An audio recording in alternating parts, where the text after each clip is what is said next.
云三会在云雀楼出现。司无涯散播出风声，云雀楼会有一样宝物出现，名为天蚕手套。恰巧的是，这天蚕手套是云三最爱之物。天蚕手套本是云天罗三宗的东西，云三自诩神偷门唯一传人，却始终无法偷到此物。老前辈，他故意这么做，该不是您授意的吧？你约老夫前来，只是这事儿？啊不，当然不是啦。老前辈，我很想知道，您选择了哪一方？这家伙说了半天，这才要说正事。这是5位皇子，啊不，这个不算，还有玉妃。继续。老前辈与大皇子素未谋面，怕是不会选择的。二皇子手下莫离是老前辈眼中钉肉中刺。四皇子常年戍边，宫中势力薄弱，可能性不大。5皇子性格懦弱，成不了气。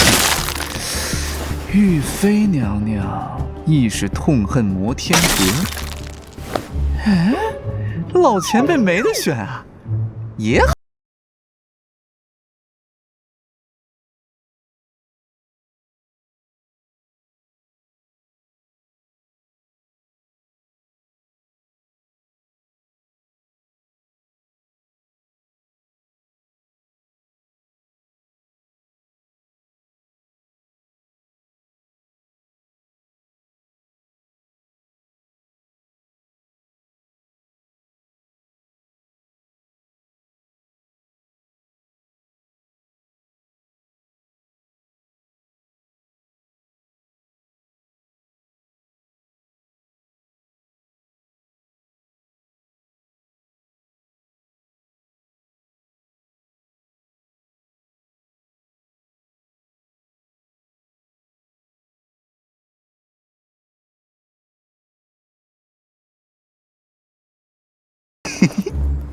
这家伙的确是够贱的。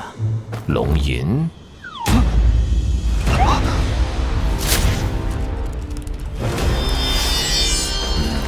好剑。我也这么觉得，我这辈子都没有见过这么好的剑。它很锋利，的确很锋利。为了测试它的锋利，我已经失去了一把准天阶武器，地阶以下都是豆腐。如此甚好。前辈何须为难？万一2把剑都碰坏了，不值得。罢了。出现了一群修行者，从九曲河的对岸朝云雀楼飞去。来了，去看看。师傅，人多杂乱，要不徒儿一人前去？无妨。燕子云三和气狡猾，以明示阴的本事，恐怕很难抓住此人。云三修为不高，却是出了名的偷盗高手和难缠。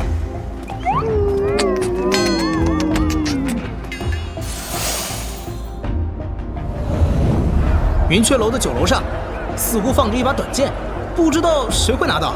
各凭本事，这九重阵靠的是脑子，而不是蛮力。听说前天有一位来自神都的元神结境高手，到了第7层就被弹了出去。来，第3层又失败一个。我们上就上。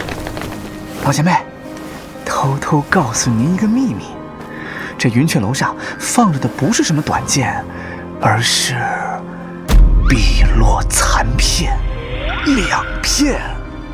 碧落残片虽不比天阶武器，但2片一起便可重新铸造。若是铸造得当，必是天阶。哼，难怪这么多人不要命也要往上闯。第6层、第7层，又有人飞出来了。今年的云雀九重阵，怕是不会有人闯过去了。老前辈，要不你试试？老前辈出马，一定轻而易举拿下。你是来拿短剑的？冤枉天大的冤枉啊！这可是云雀九重阵，上面放的是2片碧落残片，天阶啊！情不自禁说话大声了点儿。你们继续。是碧落残片！让开，我先说。碧落残片对于当初的摩天阁而言并不值钱，也正是因此才会被云三得逞偷走。但此物对于外界而言却是宝贵至极的材料。碧落残片不是完成品的武器，而是铸造武器的绝佳材质。只不过铸造过程太难，所以云雀楼下的修行者更多的是想拿到残片卖个好价钱，或者是换点别的东西。好吧，我故意的。人多力量大嘛，云雀楼9重阵不是靠修为便能上去的。所以等他们冲上去拿走碧落残片，我们再杀人越货。四先生就是聪明。你是怎么知道云雀楼上面放的是碧落残片？云雀楼的主人嘛，我朋友。哎呀，有种特别想冲上去将他按倒揍一顿。你朋友不早说，直接上去拿下来不就行了？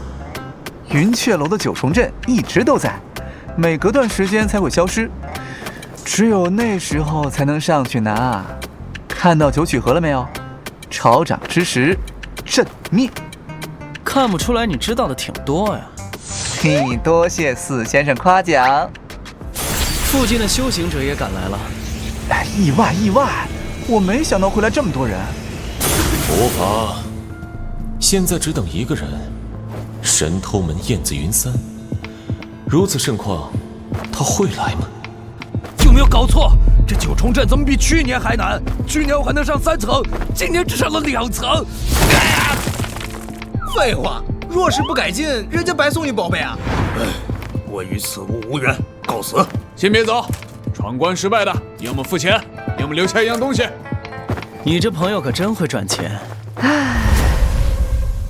我与此物无缘，告辞。先别走，闯关失败的，要么付钱，要么留下一样东西。你这朋友可真会赚钱。人多又有什么用？还不是一个都没成功。老前辈有何看法？心无杂念。就这样。我又不是来当老师的。第8层的窗口有2名修行者倒飞出来了。18楼，好，能上到第8层，被弹飞的时候还能有余力自保，显然是个高手。怎么样？对，传授一下心得和经验。难，很难。就这么多？我劝你们还是放弃吧。我从未见过如此难闯的阵。你不再试试？不必了，第9层不可能有人闯过去。张某这话放在这里，信不信随便。师傅，我想试试。去吧。谢谢师傅，看我的！小丫头，祝你好运。闭嘴，叫谁丫头呢？乖，还是跟以前一样，不好惹呀。老前辈，这丫头……我奉劝你最好别招惹她，你现在可不一定是她的对手。姑奶奶加油！秦让让，这姑娘生得俊俏，看穿着和装扮，不像是平凡人家。哦，大概是安阳城中的富家千金，这般知书达理的女修少见啊。行，老前辈，您就一点都不担心？为何要担心？若是过不去，会被阵法弹飞，轻则元气紊乱数日，重则受伤半载。无妨。他这毫不关心的样子。您不是一直想要找回碧落残片吗？师傅，我在这儿。怎么可能？那怎么会跑到了5楼啊？而且看他的状态，似乎一点都不费力气，没有受到任何影响。这从进去到他出现在5楼这段时间并不漫长，也就是说，他进了云雀楼以后几乎没有做停留，一直在往上爬。云雀9重阵，1楼到3楼幻，4楼到5楼迷，6楼到7楼心魔，8楼幻听。这前8楼又怎么可能难得住小师妹？好吧。小渊儿天真无邪，心无杂念，前8楼摒除杂念，自然不会有干扰，这也在预料之中。第9层楼估计没那么好过，因为第9层楼的关卡是一道智商题，就连聪明的我也很难过去。哼，连我们也过不去，这世上是不可能有人过得去的。听声音应该是第8层楼，还不错了。之前那位兄台也是到了第8层，可能第9层设置了新的阵法，等着小姑娘下来问问。师傅，我拿到了！她上去了，姑娘都不如。这样也行。你有疑问？第9层的关卡考验脑子，我那朋友说过，整个神都能做出那道题的绝不会超过3人。小丫头，智慧如此之高。你想多了。请4先生明示。一脚踹开便是。兄弟，你怎么了？他们怎么可能不弃？就差那一步。阵已破，物有主。云雀9重楼，明年再会。所有人都认为第9层的关卡最难，但实际上第9层最简单，不过是临门一脚罢了。我被撕破了，冲上去！匹夫无罪，怀璧其罪啊！小丫头，地落残片不是你该拿的。梵天灵。哇，丫头变得这么强啊！一身天阶加上又突破了修为，比初见之时强了不知多少倍。九曲河的上方出现了一座幽灵似的飞辇，悬浮在云雀9重楼数百米的高空上，速度如流云。师傅，徒儿去帮师妹。不必，直觉告诉我，燕子云三很可能要出现了，有可能现在就躲在某个阴暗的角落中，窥视着这一切，又或者就站在这群修行者之中。恭贺9先生生辰，奉教主之命，送上礼物1份。来者是高手，感知不到确切的修为。这小姑娘到底什么身份？排场一定比我高。修行者如此功效。哎呀，别急。摩天阁司乌牙果然名不虚传，那锦盒中的宝贝应该就是天蚕手套。大师兄送的是踏云靴，二师兄送的是云长礼，七师兄送的会是什么呢？想高了，3大元神结晶的高手，船上没人。不要看，我去水底看看。我去，良田也有。燕子云三要想得到天蚕手套，不会只准备了钩索这么简单的东西。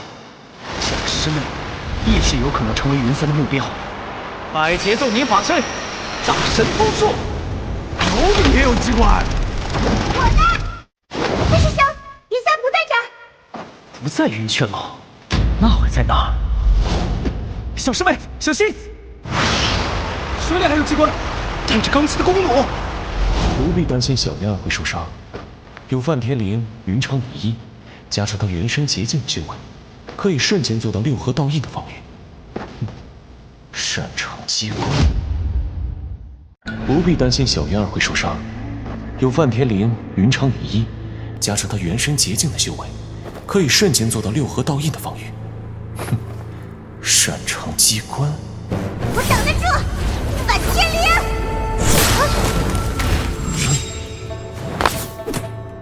一道赤红色的羽箭以更快的速度拦截了弓弩，是从树林方向射来的。羽箭上同样也有强大的罡气环绕。水下没人，只有一些弓弩，我已全部清理。漏了一根。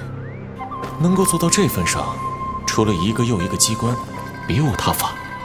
以明世因端木生和江爱剑的修为，又怎么可能感知不到活物的存在？师傅，徒儿幸不辱命，拿回碧落残片。很好，没受伤吧？没呢，回收碧落残片乘2，奖励200功德值。剩下的4片残片，要到何处寻找呢？玉妃娘娘驾到，闲杂人等回避！闲杂人等立刻回避！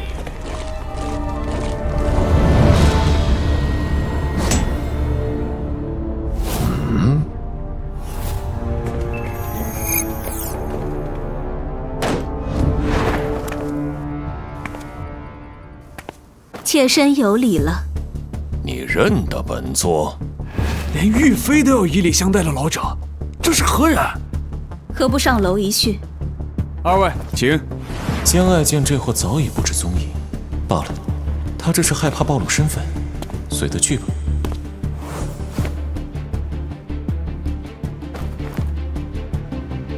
神都3大神射手之一，花月行。刚才那惊天一剑，将九曲河中的黑色弓弩挡住，令人叹为观止。前辈竟然知道晚辈的名字。若老夫没记错，你本是罗宗门下。哎呀，叛离师门，并不是值得炫耀的事啊。阁主老前辈何须嘲笑晚辈？花月行乃是弓箭好手，为朝廷效力，这是他的归宿。人各有志，勉强不得。说吧，何事？妾身此行有几个误会，想要跟阁主老前辈解释清楚。第一件事，当初派往安阳执行刺杀任务的沈渊，化名王富贵，此人并非妾身手下，而是有人栽赃陷害，趁机挑拨离间。妾身的确来自西域，妾身的姐妹也的确因摩天阁2先生而死，但妾身并未因此记恨摩天阁。阁主老前辈慧眼识人，妾身绝不敢撒谎半句。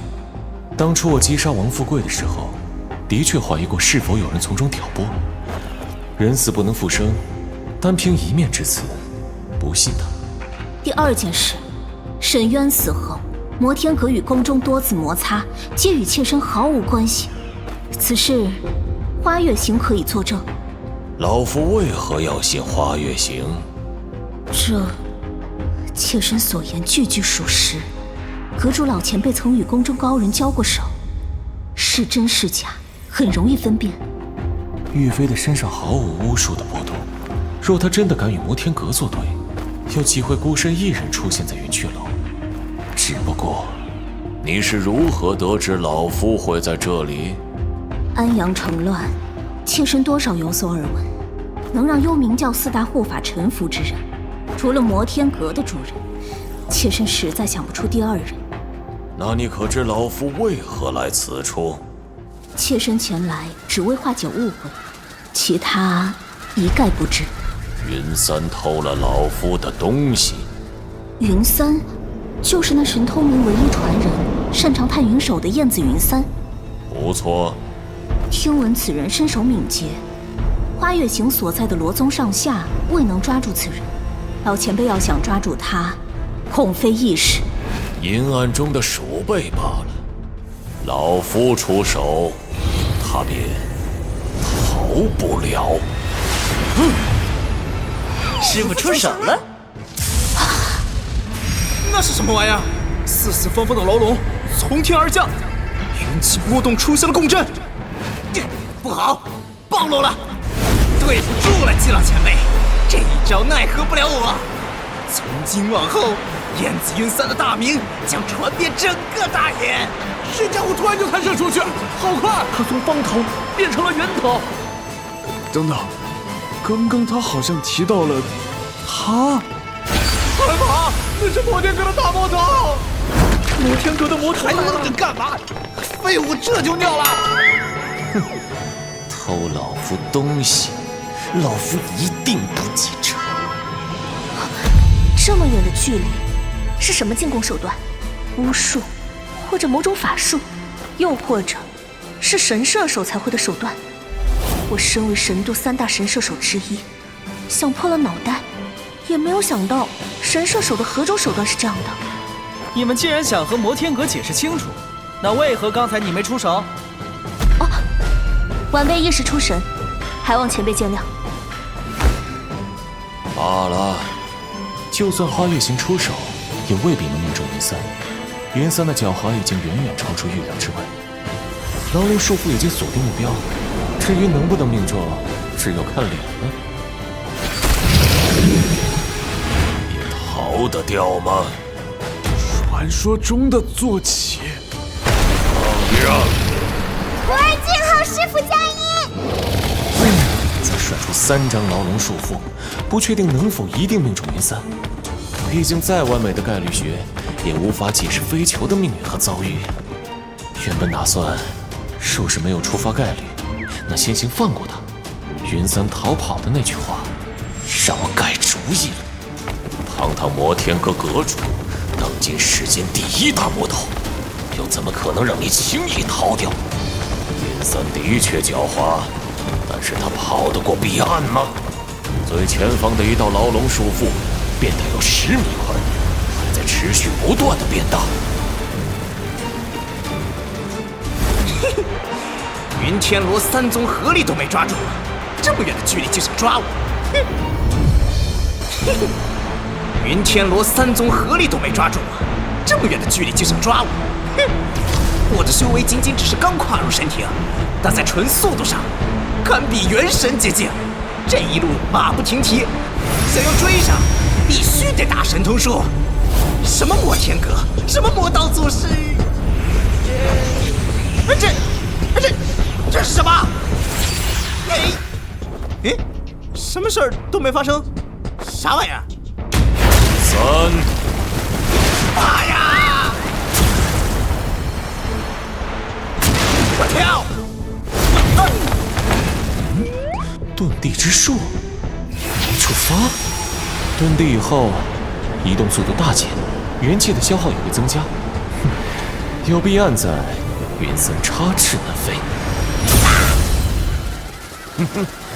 中了。云三，还想逃吗？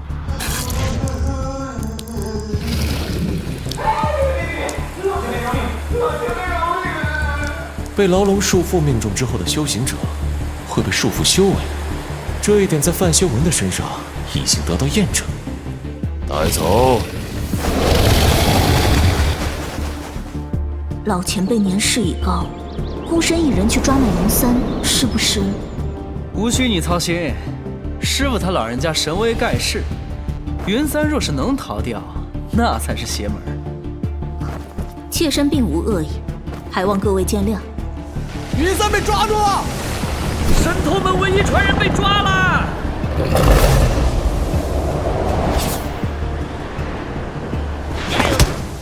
师傅神威盖世，千秋万代。老前辈手段惊人，妾身叹为观止。云三，老夫问你话，你只需回答。是。剩下的碧落残片，现在何处？3片在宫中，但这2片已经在云雀楼上，1片在净明道默契手中，还有1片在大空寺里。大空寺的碧落残片，应该是北斗天选寺虚了和尚手中的那片。至于宫中的3片，云雀楼和小渊儿拿走了2片，江爱剑从内库拿走了1片，还有3片，不知道在哪儿。还有3片，婆婆妈妈，赶紧说！我到底该不该说啊？什么该说，什么不该说？难道你不清楚？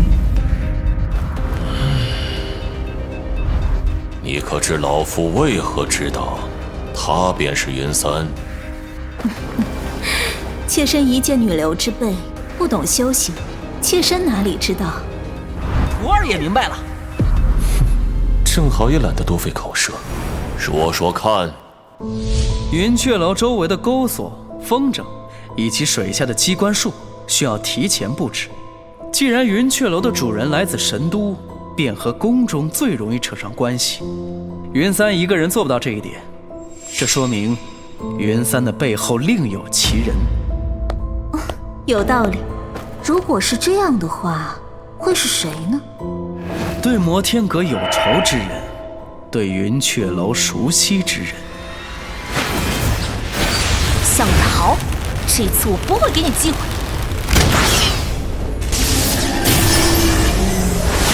师傅，我厉害吧？云三的修为被束缚，这么跳下去也不可能逃走。那么他为什么还要做出逃跑的行为？杀人灭口！晚辈不敢，晚辈只想帮老前辈。你以为不说，老夫便不知道？老前辈！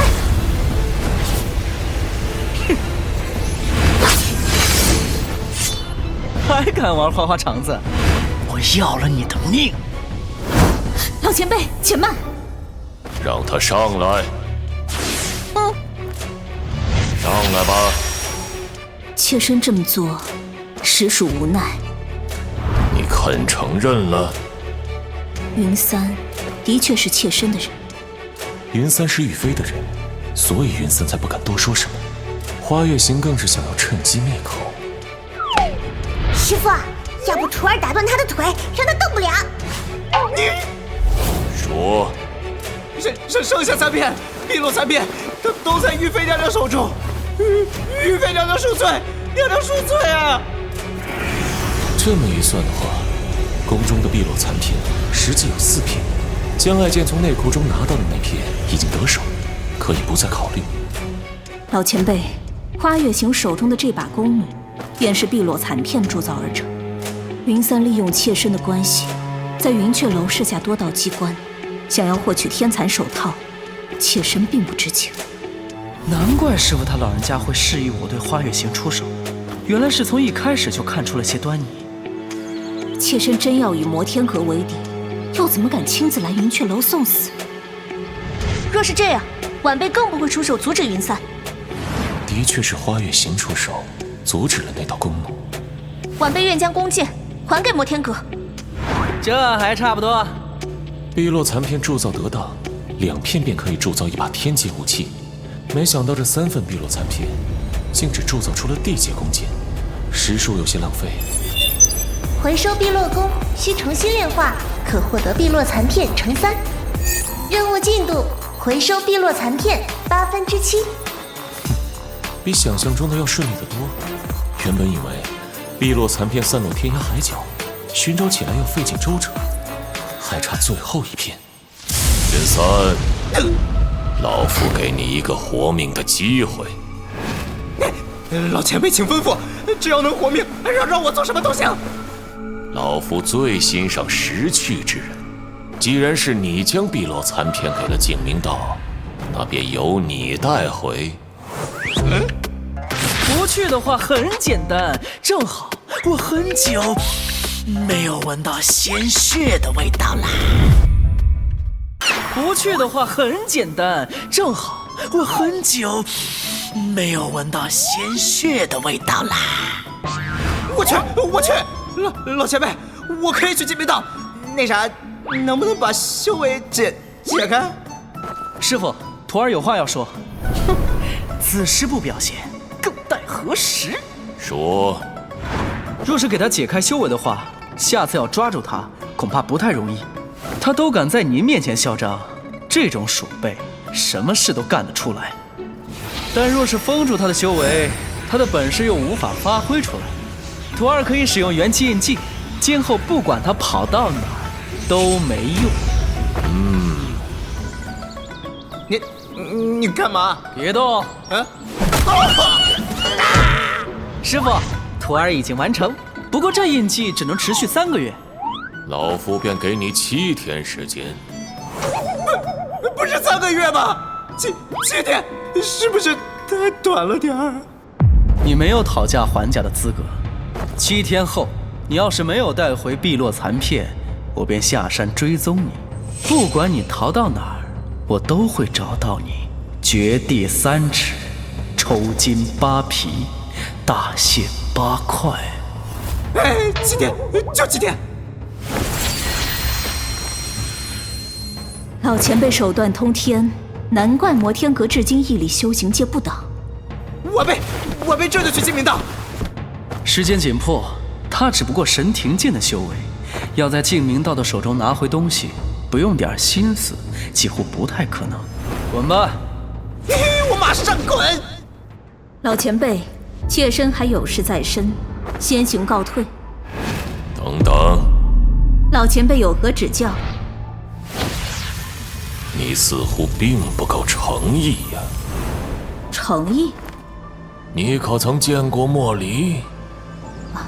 二皇子的妃子，妾身自然见过，请老前辈放心，妾身心系的是皇上，绝不与他们同流合污。哇，玉妃也会吃瘪啊！江爱剑的声音。老前辈，云三毕竟是玉妃的人，若没有玉妃做支撑，又岂敢觊觎天蚕手套？若不惩治，恐怕有损摩天阁的威名啊！摩天阁做事向来睚眦必报，哦不，向来恩怨分明。啊！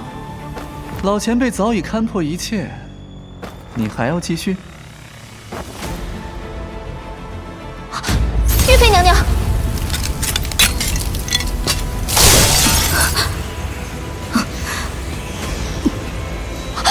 这是。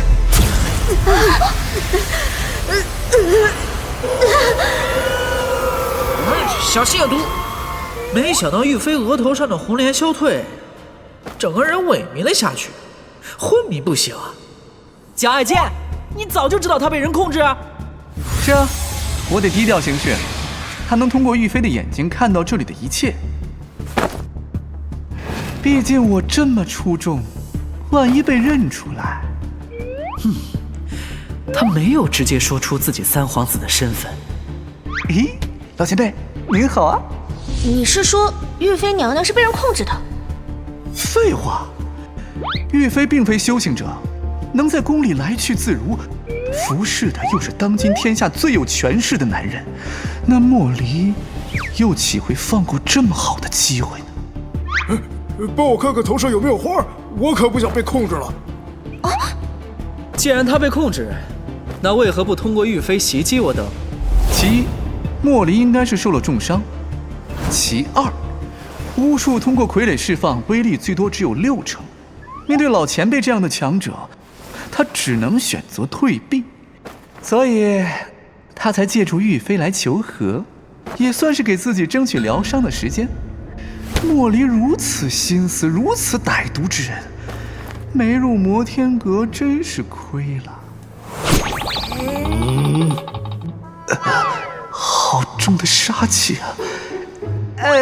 我的意思是说，他走的终究是小道，这种叫恶，大道为魔。还愣着干什么？把你们的玉妃娘娘抬走，带回去。你不能走。啊？怎么？难不成你打算回去找莫离，当他的爪牙？刘晨，老前辈直呼我的本名，后悔了，后悔了！干嘛要这么嘴欠呢？大魔头慧眼如炬，明明已经看出端倪，不插手也会发展到这一步。更何况，面对的是摩天阁，随便跳出来一个魔头都能要了我的命。老前辈。我叫江爱剑，江河湖海的江爱剑。你倒是很会打如意算盘呀。老前辈，咱们是合作，现在对双方不挺好的吗？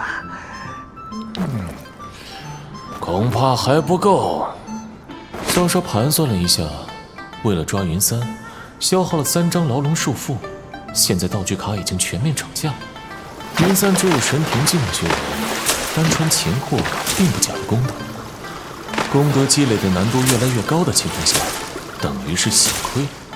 今天这事儿真怨不得我，要怪也得怪你的七徒弟司无涯，这一连串的事儿背后都有他在引导。老夫只知道是你约的老夫。行吧，被讹了。我倒是有件事可以让老前辈心里舒坦点。说，花月行，我本来打算带你出宫还你自由，但现在嘛，我给你指条明路。加入摩天阁！加入摩天阁！无属小瞧他，就他这水平，入了摩天阁打打杂还行，连周继风都比他强。自小在罗宗修行，不喜欢剑术、刀术、拳术，偏偏迷恋上了弓箭。这一练一发不可收拾，反而成了罗宗的神射手，成了神都3大神射手之一。打杂？我不服！你不服又咋的？来，我的手下不分男女，走错了别怨我。这家伙的手段已经见识过，而且还有天劫武器。嘿嘿，各位别小瞧了他，花月行在弓箭上的天赋很高，只可惜任人不亲。你要是想加入摩天阁，就给他们露一手。我不加入摩天阁。为什么？我宁可回宫受罚，也不愿意入魔道。相信我，宫里的是非远比外面复杂的多。况且玉妃的巫术已解，莫离这个人很危险。难道你打算回罗宗？你到底是谁？我是谁不重要。少啰嗦，不就是个皇子身份？赶紧说重点，磨磨唧唧的。好歹我也是皇子，给点面。好，我马上搞定。你是皇子？低调。来，我跟你嘀咕几句。这样，对吧？晚辈花月行，愿意加入摩天阁，求老前辈收留。你还没这个资格。不需要武器，徒手便可凝结成钢。第一次见。太弱。请将晚辈武器一用。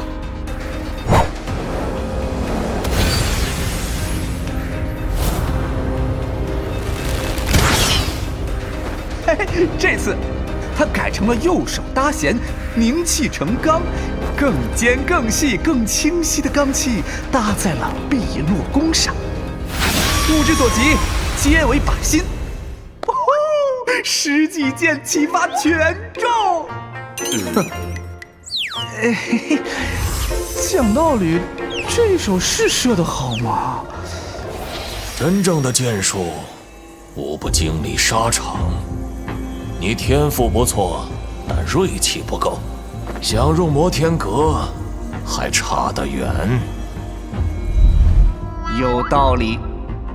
江爱剑，念你拿回一片碧落残片，老夫不与你计较。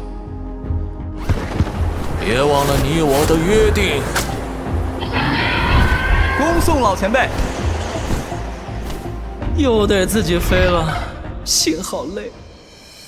哎呀，赶紧追呀！你没别的去处。记住我说的话，这世间皆容不下你，唯有摩天阁。家师已经说了，你还没有资格入摩天阁。我要证明我有。你就不怕我杀了你？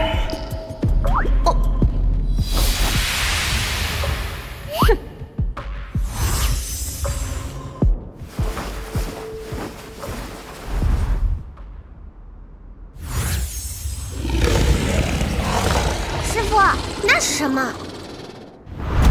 这就是刚才在云雀楼上给徒儿送礼的飞辇。难道七师兄在？孽徒！不好，老前辈发现我们了，快跑！想跑？一高，目标明年。抓捕神偷云三的手段，虽然见识短，还能理解。反倒是这一记雷罡，有惊天地泣鬼神之能。与其相比，那一招树道羽剑，显得很小家子气了。师傅他老人家脾气一上来，谁挡得住？七师弟这是要吃亏啊！七师弟要是在飞年上，估计跑不了。哇，老七这下玩大了，敢在这里暗中观察云雀楼。孽徒，还不赶紧滚出来！那是天阶武器，此生已无憾啊！再看，打死你们！这次前往云雀楼没有赚到什么功德点，但若是能将老七抓住，那也不亏。教主千叮咛万嘱咐，一定要远离祭天道，不可以有任何的反抗之心。这就不成暗网教内的铁律。修为竟然没有一个神庭境以上的，老七司无涯的修为，怕是早就跨入了元神劫境，说明眼前这帮人没有司无涯的身影。元儿，哼，好嘞！让一下，你顶住了，我冲回去！哈，姑奶奶饶命啊！谁是你姑奶奶？你，小师妹早就忍不住了。三师兄，你说小师妹以后会不会虐待我们呀？应该不会吧？小师妹长大了。但愿。师傅，要不我来揍他们，保证让他们说出七师兄的下落。秒懂，不用，徒儿这就退下。所有的问题，老夫只问一次，若是有一个答案错误，后果自负。教主说了，老老实实配合，不能有任何反抗之心。司无涯现在何处？老前辈，我们只是奉命行事。教主一向神龙见首不见尾，我们真的不知道啊。为何躲在这里？教主有令，给九先生送完礼物后，观察后续情况。如此一来，云三的事情基本是由他一手策划。那么，司无涯的真正目的是什么呢？如此一来，云三的事情基本是由他一手策划。那么，司无涯的真正目的是什么呢？师傅，老七这次实在太过分了，敢在背后设局利用摩天阁。徒儿愿意留下追查老七，誓要将他擒住。你恐怕不是老七的对手。在心机上，明世英玩的终究是一些小聪明。谁强谁弱还不一定呢。四师弟已经今非昔比，这段时间与师弟切磋，总觉得师弟比以前更带揍了。这话怎么听着怪怪的？回去告诉你们教主，若是知道错了，便亲自来。哎，师傅，就这么完了？你有良策？徒儿觉得，倒不如将他们全部绑到山上，每天杀一个。若是老七重情重义，说不定就出现了。事情要是真这么简单的话，何须拖到现在呢？饶命啊！我们只是拿钱办事儿啊！我们连教主的面儿都没见过，求老前辈饶命啊！拿钱办事。真正的暗网，并不是特定组成的帮众，而是遍及每个角落的人。他们可能是渔夫，可能是伙夫，也可能是宫中身居要职的大官。暗网成立至今，得罪的人很多，又怎么可能专门把教众收拢在一起，被人一网打尽？七师兄真聪明，不对，真狡猾。既然如此，此事便交于你。啊！范天林，走啦！老四，剩下的就看你了，我相信你。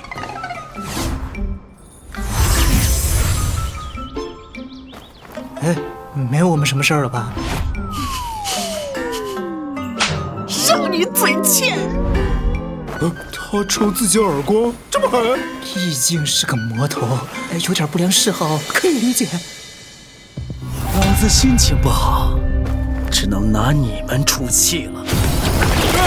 救命啊！三皇子殿下在骗我，不是说摩天阁的魔头并不可怕吗？这个明世英的脾气喜怒无常不说，甚至有点失控。还是三先生最正常。七师弟，你这么做，就不怕师父他老人家迁怒于你？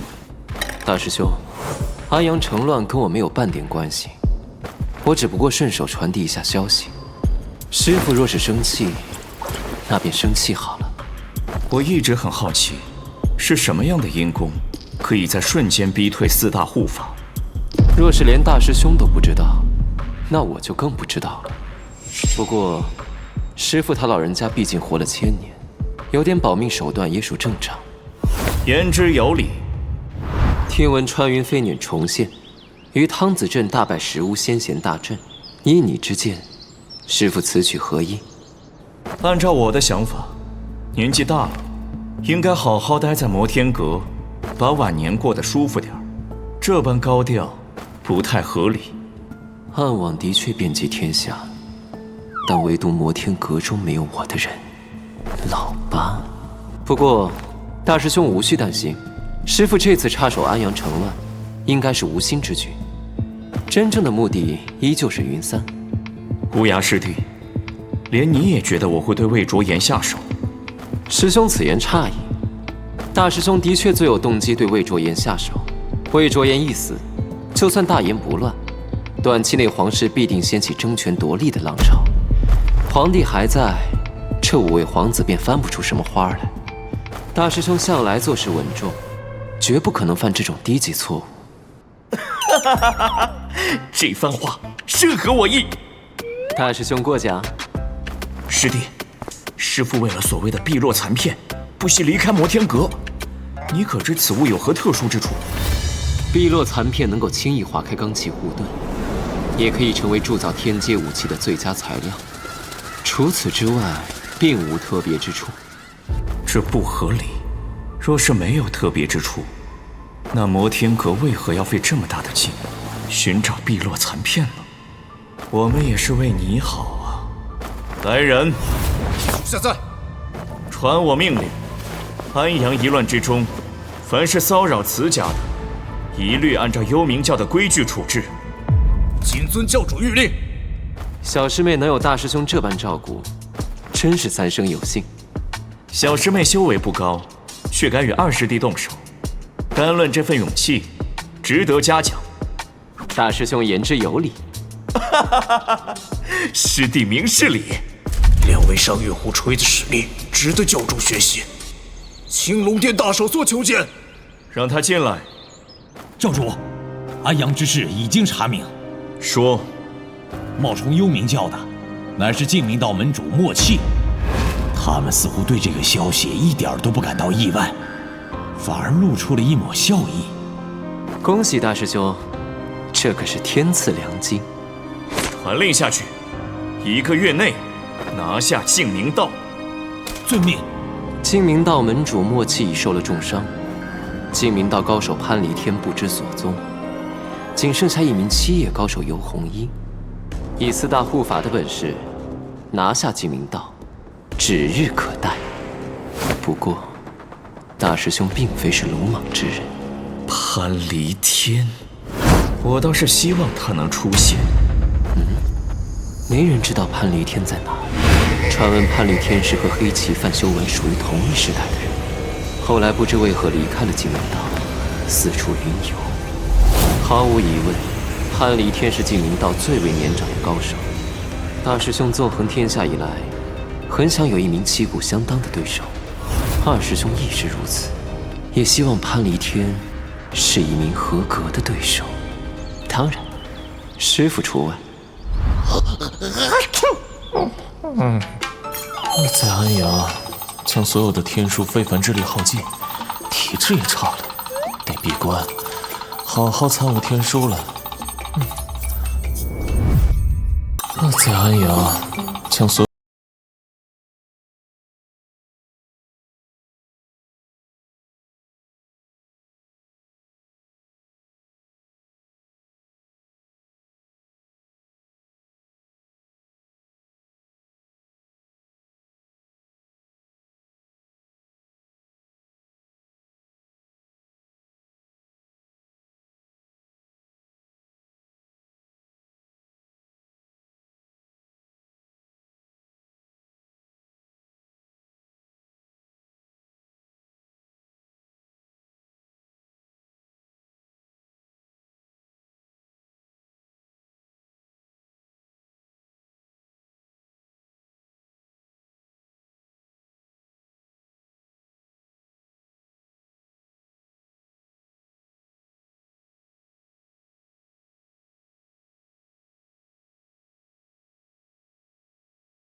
好亮啊！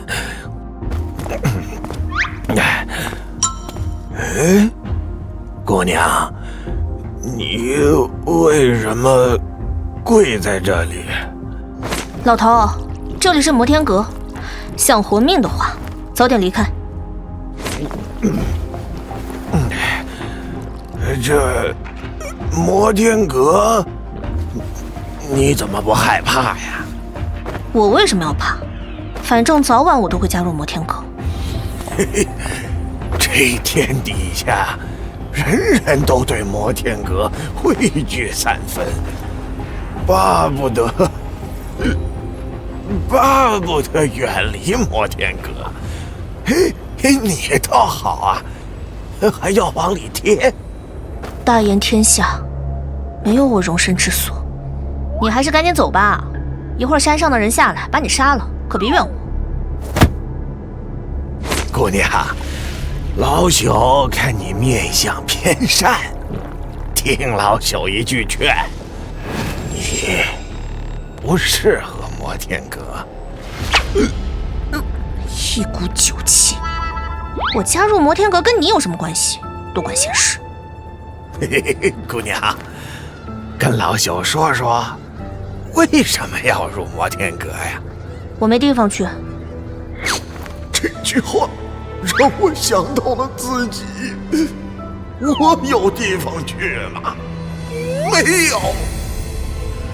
四海为家，天为被，地为床，四处乞讨为生。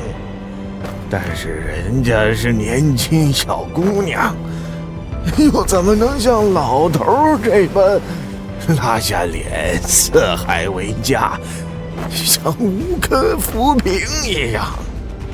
哎呀，姑娘，这里是金庭山。老头，我拜托你，能不能别打岔？要走赶紧走。哎，老朽不走。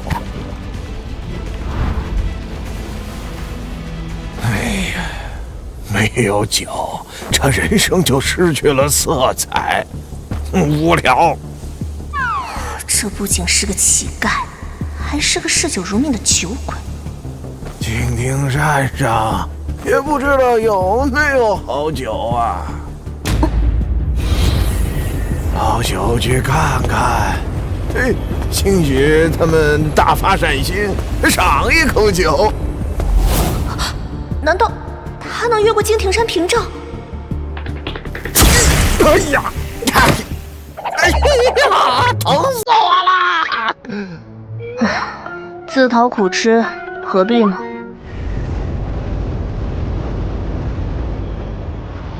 三先生说了，老前辈正在闭关，不会见你，你还是走吧。凡间姐姐帮忙带话，就说花月行一日不入摩天阁，一日不离开。你这是何必呢？求姐姐帮忙。嘿，等等，老朽想讨口酒喝。没酒，快滚！哎呀，好凶的丫头！还有你，别赖着了。师傅说不收你，那就不收你。我愿意等。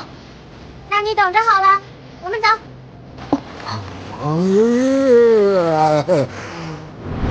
老朽困了，睡完觉再走。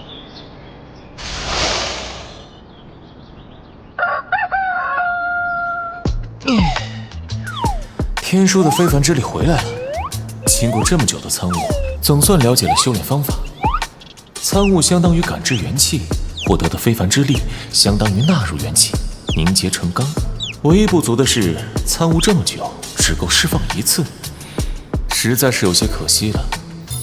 系统界面6970点，幸运值点数89点。天书的事只能走一步看一步，没有现成的经验可以借鉴。抽奖，本次消耗50点功德值，谢谢惠顾，幸运值+1。抽奖，幸运值+1。抽奖，幸运值+1。抽奖，幸运值+1。抽奖，幸运值+1。平静，还好做好了心理准备啊。抽奖，本次抽奖消耗50点功德值，幸运值100点，获得强化版牢笼束缚×5，强化版绝地疗伤×3，逆转卡×5，强化版牢笼束缚，触发概率100%，不可购买。强化版绝地疗伤，疗伤恢复60%，不可购买。100点的幸运值，也就是5000点功德。不过这2种强化道具卡还算可以，毕竟不可购买。师傅，云三回来了。情况如何？云三带回了碧落残片，正在大殿中等候师傅。知道了。云三带回了碧落残片，正在大殿中等候师傅。知道了。伤势已经恢复。这段时间在摩天阁一直安心静养疗伤，已经痊愈。徒儿会努力修行，早日踏入元神捷径。这9个弟子之中，目前只有昭月和朱红贡卡在神庭境没有进步了。昭月修炼的是完整版的明玉功，而且他天赋也不差，假以时日进入元神捷径不成问题。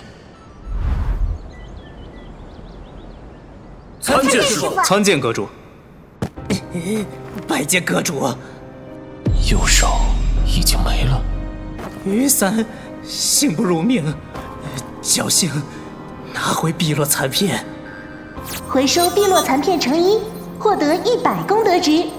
虽然显示碧落残片8片全部到位，但并未奖励任务完成的功德点。师傅，云三将残片带回，要不要？老前辈饶命啊！老前辈饶命！我已经将残片拿回来了，求老前辈信守承诺啊！净明道现在情况如何？净明道秩序混乱，各大长老相互争权夺利，晚辈趁机混入净明道，寻回了残片。混乱？好像是净明道门主受了伤，一直在闭关休养，群龙无首。净明道高手尤弘一不在。这摩天阁内畅所欲言。3日前，幽冥教2位首座率众攻打净明道，尤弘一被华重阳和白玉清重伤。幽冥教会在这个时候对净明道出手？正斗10大名门几乎是一条绳上的蚂蚱，对净明道出手，那便是对10大名门正道出手。幽冥教有这个实力应对其他9大正道的围剿吗？师傅，净明道如今大乱，大师兄此举也会给摩天阁招惹麻烦。于正还进攻净明道，有何目的？这个晚辈就不知道了。幽冥教这些年来一直在扩充势力，中间出了个魔刹宗，也因为太过出挑被摩天阁所灭，如今只剩下段行一人苦苦支撑，不成气候。想起安阳之乱，虽说有人冒充幽冥教，但幽冥教恐怕也很想要魏周言去死。这样一来，幽冥教更加强大。晚辈已经尽力做好此事，还望老前辈饶我一死。云三这手臂一断，等于断了他的长处，也算是对他的一个惩罚吧。好自为之。谢谢阁主老前辈。啊，我送你下去。哦，谢谢兄台。花长老何在？花长老去了山下，这会儿应该回来了。拜见阁主。无需多礼。我有一事恳求阁主。说。山下所贵女子，我与她有过数面之缘。此女善射，天赋奇高，若她可以上山，对摩天阁只有好处。花长老，你来自云宗，勉强入了摩天阁，云天罗三宗一向交好，你就不怕他也跳进了火坑？他已经无处可去。花长老，这话我不同意。什么叫无处可去？无处可去就要来我摩天阁？哼，当我这什么地方？专收垃圾的地方吗？我不是那个意思。那你什么意思？你来自云宗，入摩天阁的时候也不成些，难不成想要在摩天阁拉帮结派搞内讧？段不生，你休要侮辱我！我花无道还没那么无耻。够了，花月行的确是不可多得的人才，但若是连这点性子都耐不住，谈何资格入我摩天阁？我花无道愿意人头担保，有朝一日花月行若有异心，我愿亲手处置。敢用项上人头做担保？他出自云宗不假，但花月行出自罗宗，云天罗三宗同属一脉可以理解，但拿自己的命为一个数面之缘的人做担保，这事能不奇怪吗？花长老，你到底和花月行是什么关系？你俩都姓花。我与他并无关系，还请阁主明察。花长老，你跟他什么关系？本座不想问。花月行要入摩天阁，可以，本座便给他一个机会。是拿下昔日围攻金庭山的名门正派任何一个3叶以上修行者的人头，便可入摩天阁。我就知道你还是有异心，连这一点都做不到，还谈什么加入摩天阁？哼，你说你天赋很好，会成为摩天阁的强大助力，可你连一个敌人都杀不了，要来有何用？好，进入摩天阁，那便有这个觉悟。哎呀，去吧。老八何在？八师弟在修葺凉亭，我这就去叫他。徒儿拜见师傅，师傅千秋万世，福寿无疆。摩天阁待的习惯？师傅，这本来就是我的家，当然习惯。就没有地方比摩天阁还舒服，我住这儿舒心。真的？徒儿句句属实，不敢有半点谎言。和大家相处如何？今儿师傅是怎么了？这般嘘寒问暖，别扭。师兄师姐都很照顾我。小师妹，小师妹温柔可人，大家待我都像家人一样。和老七相处的如何呀？很好，特别好。老七一直对我很照。老七？师傅冤枉，徒儿跟七师兄没关系啊！那你说说看，老七是如何得知为师的行踪的？老七是如何得知为师的行踪的？老七的眼线遍及唐园每个角落，他当然知道。那你觉得摩天阁中谁会是老七的眼线？好，八师弟，原来是你！师傅，请听徒儿解释。师兄，我快撒手！为师就听你如何解释。乌鸦师兄，叛徒！他向我发誓，绝对不做不利于摩天阁的事，甚至还说要帮摩天阁，所以徒儿才不小心透露了师傅的行踪。他这么说，你就信了？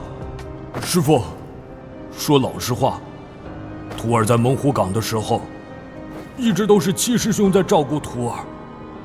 七师兄是喜欢玩弄心机，可他的确没害过同门，大师兄和二师兄都很欣赏他。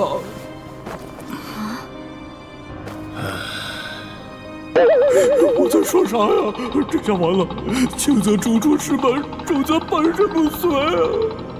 他说的的确是事实。这些孽徒除了叶天心勾结正道修行者以外，其他人的确没有对摩天阁做过不利的事。不过，这种孽徒必须得严加调教，将他押入思过洞，今后每日杖责50，束缚修为。徒儿领命。徒儿谢师傅开恩。严加管教朱红贡，获得200功德值。走吧，老爸，刚刚没伤着你吧？没事儿，谢谢三师兄手下留情。那就好，下次我就不留手了。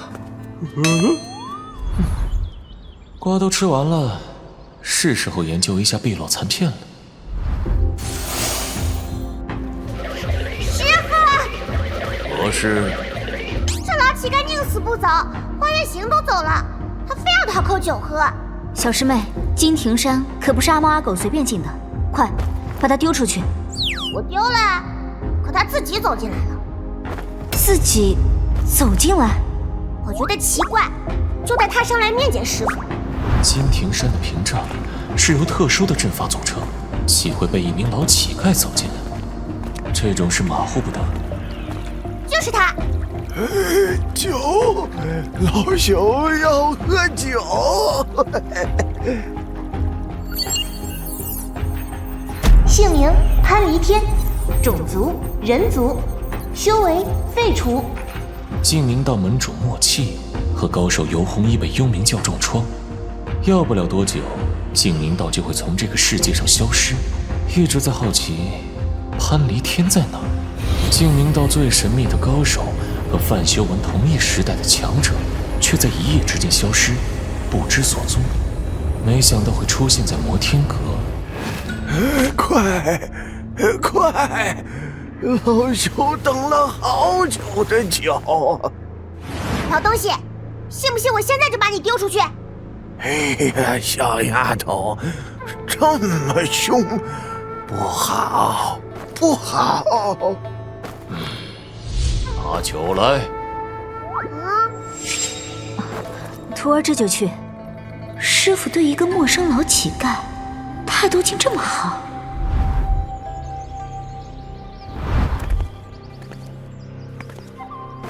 酒！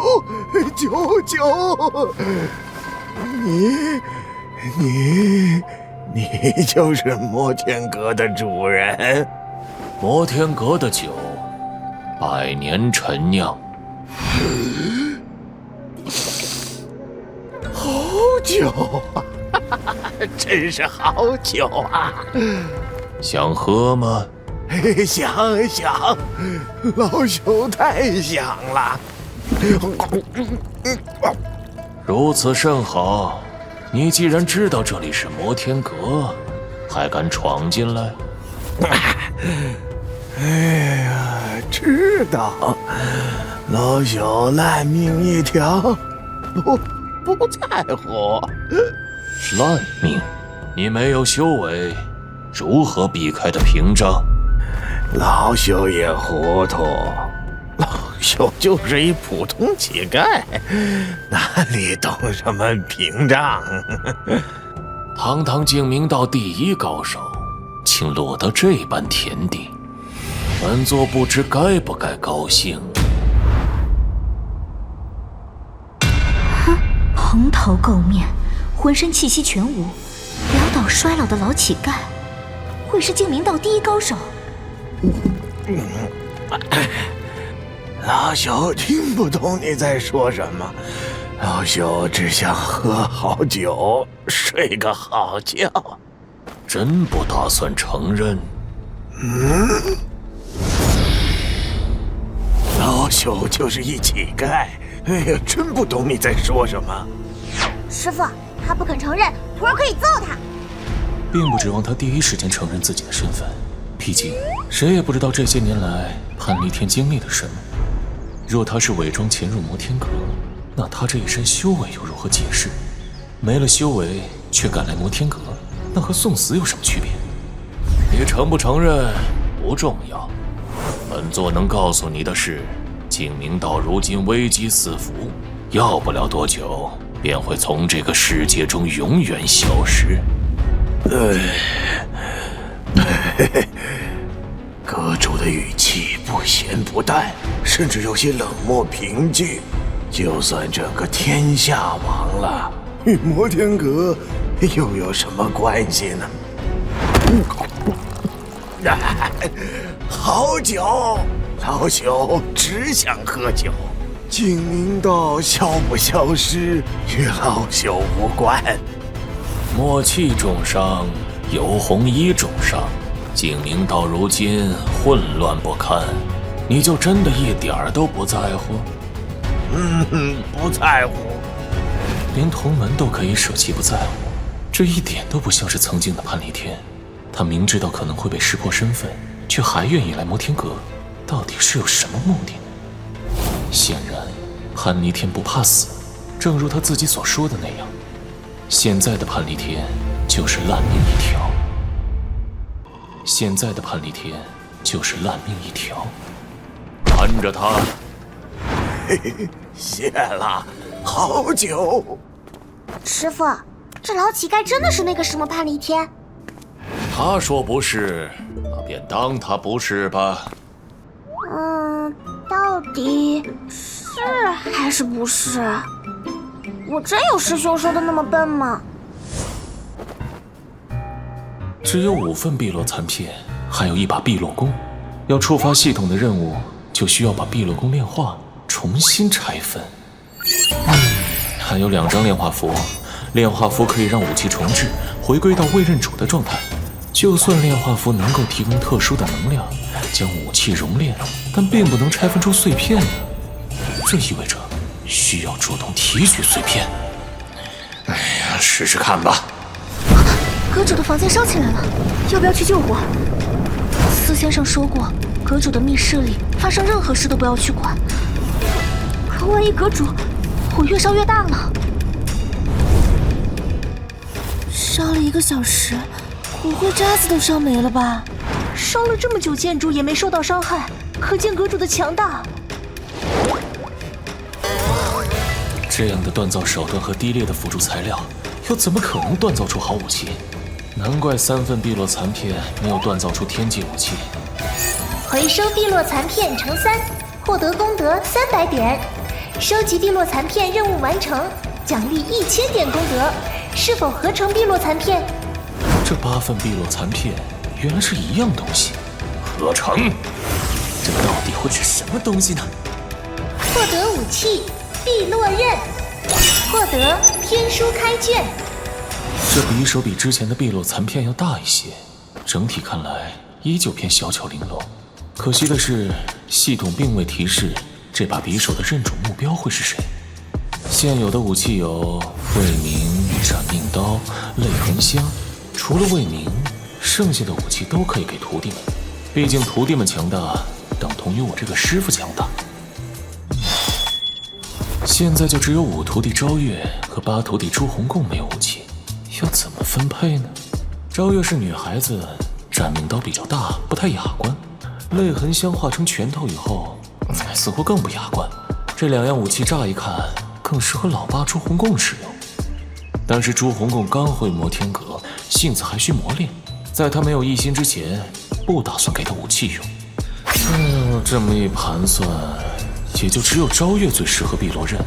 只不过，昭月现在的修为还没有到元神结界，无法驾驭天阶武器。魏明试一下碧落刃。山主，这碧落刃起码也是天阶，要是被毁掉，就太可惜了。天书开卷上，难道是和3卷天书有关？人字卷天书处于点亮的状态，至于地字卷和天字卷依旧是暗淡无光。打开人字卷天书，众生言音神通，安阳城之乱。脑海中蹦出来的天书便是这一行字。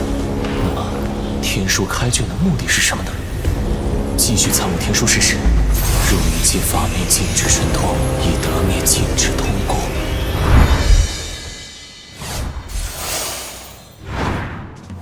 小丫头，你天天盯着老朽，不腻啊？师傅说了，让人看着你。对了，你是怎么进入屏障的？你想知道？美人，你知道老朽最欣赏你什么吗？什么？坦率、真诚、不做作。嘿嘿，我师兄都这么夸我。那你能不能告诉老朽，金庭山上有没有一个姓潘的？有啊。在哪儿？就是你呀。老朽是说别人。你是说潘正？啊，你不提我都没发现。你姓潘，他也姓潘，你是他爹？哎呀，老朽不姓潘，就是随口问问。那就奇怪了，潘老头，你就是一个普通老乞丐，就不怕我师父杀了你？都说了，老朽不姓潘。好吧，那你告诉我，你是怎么进入屏障的？再精密的渔网也有缝隙。小丫头，潘仲死了吧？他命大，遇到了我师父，要不是我师父赐他6阳功，估计早就死了。那就好。在山上过得如何呀？放心吧，你儿子过得好着呢。老朽真的不姓潘，况且老朽一把年纪，又岂会有儿子啊？丫头，再给老朽许点酒，100年的陈酿，好不好？好吧，看在你孙子的份上，给你试点。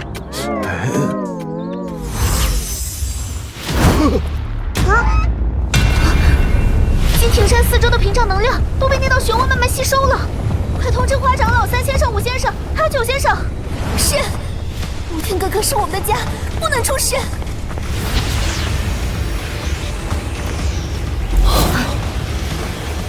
难道老魔头打算汲取屏障的力量，强行维持修为？阵眼，在摩天阁顶尖处的漩涡，便是金庭山屏障的阵眼。这个阵眼可以控制整个金庭山的屏障，同样阵眼也是修复阵法、灌输能量的地方。但是眼下能量正在被吸收，是什么情况？这是要削弱金庭山的屏障，减弱防御力量。摩天阁这是在做什么？这样下去，屏障一旦消失，名门正道再次联手进攻，摩天阁如何抵挡？漩涡带来的阵能越来越强烈，过去看看。当前阶段，摩天阁是我唯一的容身之处。摩天阁若是出了事情，我也无处可去。当前阶段，摩天阁是我唯一的容身之处。摩天阁若是出了事情，我也无处可去。怎么有一个老乞丐？你是何人？这人怎么感觉曾经长得很丑很吓人？老朽讨口酒，好酒，要不要来一口？你还没有回答在下的问题。老朽是谁不重要，你好像受了很重的伤啊。与你无关。老朽走南闯北，阅人无数。小伙子，别这么冲。你叫我小伙子？哈哈哈哈哈！小小后生晚辈，有眼无珠，我不与你计较。老朽也不与你计较。岁月是把杀猪刀，把人杀变了模样。华长老，你见多识广，这到底是怎么回事？真言出事了。自从上次正一道和天剑门来捣乱，师傅凭借一己之力将阵眼修复，按理说不应该出事才对。当日我也在场，曾亲眼目睹阁主修复阵法。不怕不怕，阵法就算散了，那些正道也不敢过来。师傅还在闭关，这样下去不行。可惜老四不在，不然让他想想办法。宁世隐虽然都是小聪明，但他急中生智的本事是不错。怎么回事？屏障震动，这意味着屏障的能量进一步被漩涡吸收。漩涡越来越大了，不能继续下去了，此事必须上报阁主。阁主，师傅，师傅，华武道有事求见。以元气传音的方式，即便隔着石门，只要人在里面，也一定能听得到。难道师傅不在里面？如果不在密室里，那会去哪里？别着急，容我感知一下。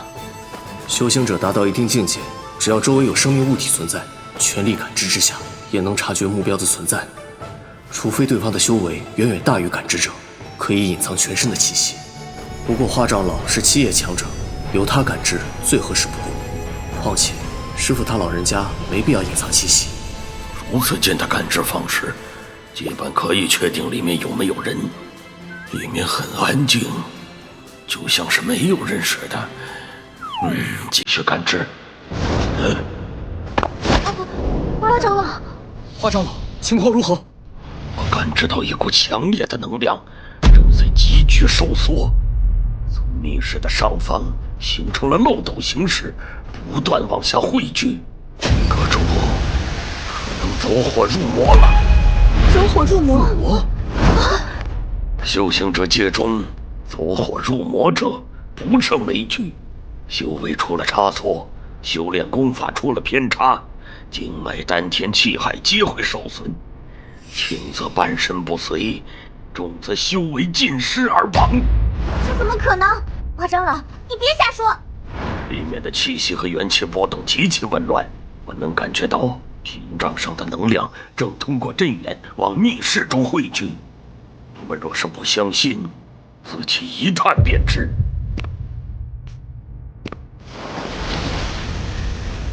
果然像华长老说的那样，里面的元气混乱不堪。这的确是走火入魔的征兆。三师兄，快想想办法，这样下去不行。有2个办法。什么办法？一，我们强行破开密室，用大家共同联手将混乱的元气稳定下来。但混乱的元气会形成反噬，由我们共同承担。第2种办法，那就是等。走火入魔者尚有一线生机，修炼过程中强势逆转，突破修为。但是这种可能性非常低。那还等什么？破开密室！三师兄，快！既然如此，那便选择第1种，元神结境以下修为者速速离开。我同意。我留下，其他人离开。师父一旦出了事，摩天阁的灾难便真正来临，屏障的能量波动比之前更剧烈了。看来这么多年过去，你始终没有放弃对永生的追求。生老病死乃是亘古不变的真理，有些人呐，总想着打破真理，何必呢？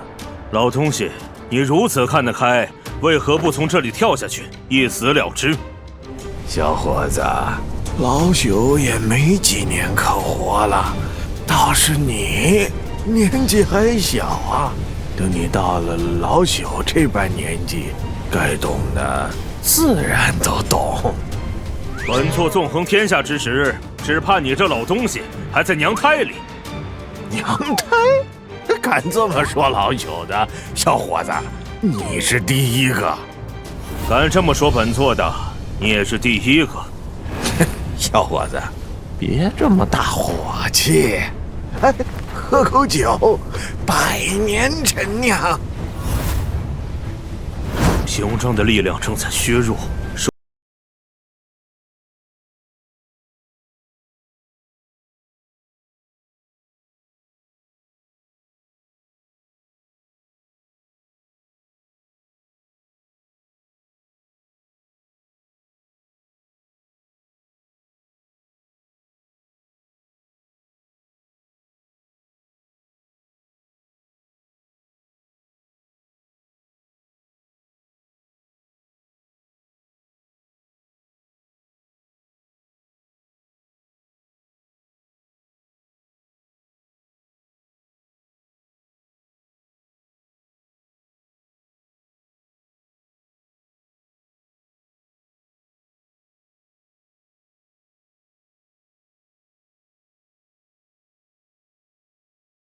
一击不成，那就2次。再来！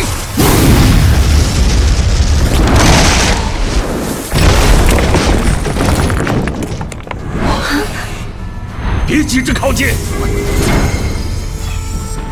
密室的上方是一个正方形烟囱式的通风口，金庭山屏障的能量也是由这个通风口全部涌进来。阁主似乎对外界的事全然不知。师父这是怎么了？走火入魔，元气混乱。阁主大概是想要利用屏障的力量抵御体内混乱的元气。现在怎么办？我来打断屏障的能量，堵住通风口。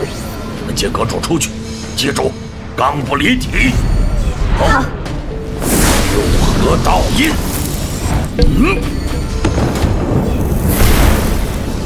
上！上！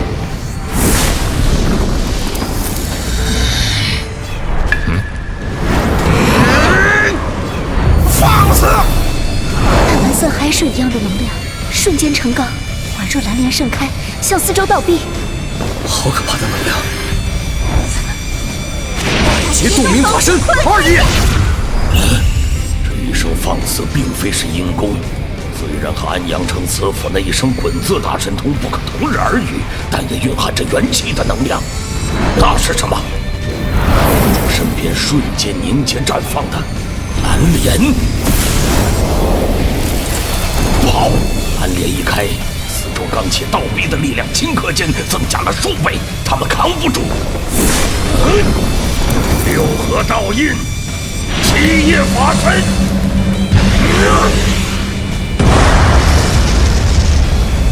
有个道子几乎毫无抵抗之力，被诡异的能量击溃。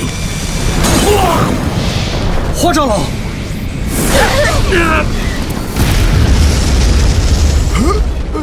失败了，还是突破了？哎呀，跟老朽有什么关系呢？胡鑫研究了20年的防御道印，没想到一招雷罡便破了六合道印。先贤大阵之后，我也颇得领悟，逆境中突破，8字变9字。这段时间也在找机会向阁主讨教几招，可是现在机会还没找到，就已经败了，败得如此彻底，败得毫无悬念。屏障的力量，修行者本身绝不可能产生这么强大的力量，那么就只有一种可能了，是金庭山屏障力量的灌入所致。阁主，师父，阁主，好大的胆子！阁主息怒。师父息怒，金庭山屏障能量倒灌，阵眼已开。徒儿以为师父走火入魔，这才擅闯密室，还望师父恕罪。分明记得自己一直在参悟天书，获得天书开卷以后，参悟状态也和以前有所不同，可以说是更投入、更沉静。可是睁开眼的瞬间，看到了3名徒弟擅闯密室，本能之下触动了天书的非凡之力。金庭山屏障和之前相比的确减弱了不少，我一直在好好参悟天书，怎么就会把屏障的能量汲取了进来？这波参悟实属有些可惜啊！屏障的力量和天书的力量相冲，密室也毁了。擅闯密室，该罚。刮无道、端木生杖责30，赵月杖责20。徒儿领罚。半个月内将密室修复。徒儿遵命。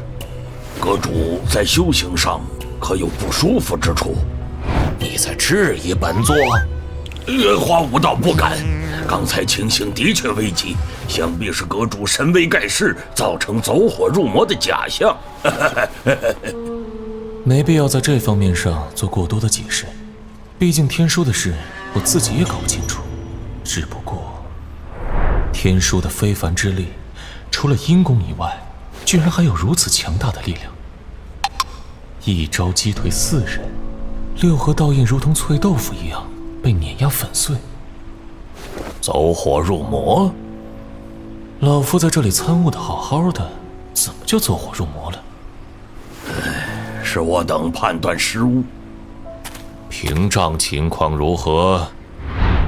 还未来得及查看。刚刚那道奇观你看到了吗？万一阁主有什么事，要么生，要么死，没什么大不了。摩天阁要出事了，就没有酒给你喝。有道理。老朽希望啊，摩天阁平安无事，镇眼四周平静如常。之前的屏障就没能挡住我，现在的就更不可能了。拜见阁主。摩天阁的辉煌将一去不复返喽。收拾一下。是。你没事儿？你很希望本座有事？哎呀，不希望。哎呀，你要是出了事儿，老朽就没好酒喝了。就知道喝死你！哎，可惜呀，可惜。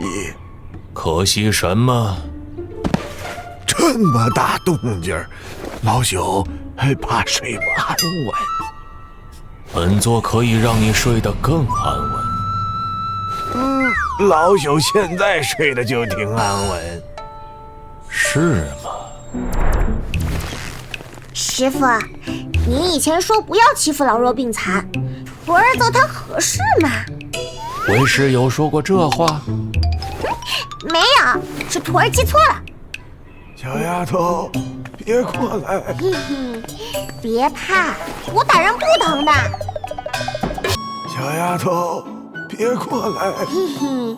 别怕，我打人不疼的。老朽服了，老朽服了。哼，这还差不多。你以前是修行者，普通人的身体素质再怎么强横，也不可能挡得住小渊儿的这顿揍。但经过淬体的修行者却完全可以挡住。修行者修为被废除以后，淬体的强度还在，身体的强度、抗击打性都要比真正的普通人强很多。这一揍显出了原形。哎呀，哪有什么修行者呀！老朽皮厚，一年四季皆是如此。哎呀，几拳而已，受得住。到这会儿还装？那要不要再给你松松筋骨？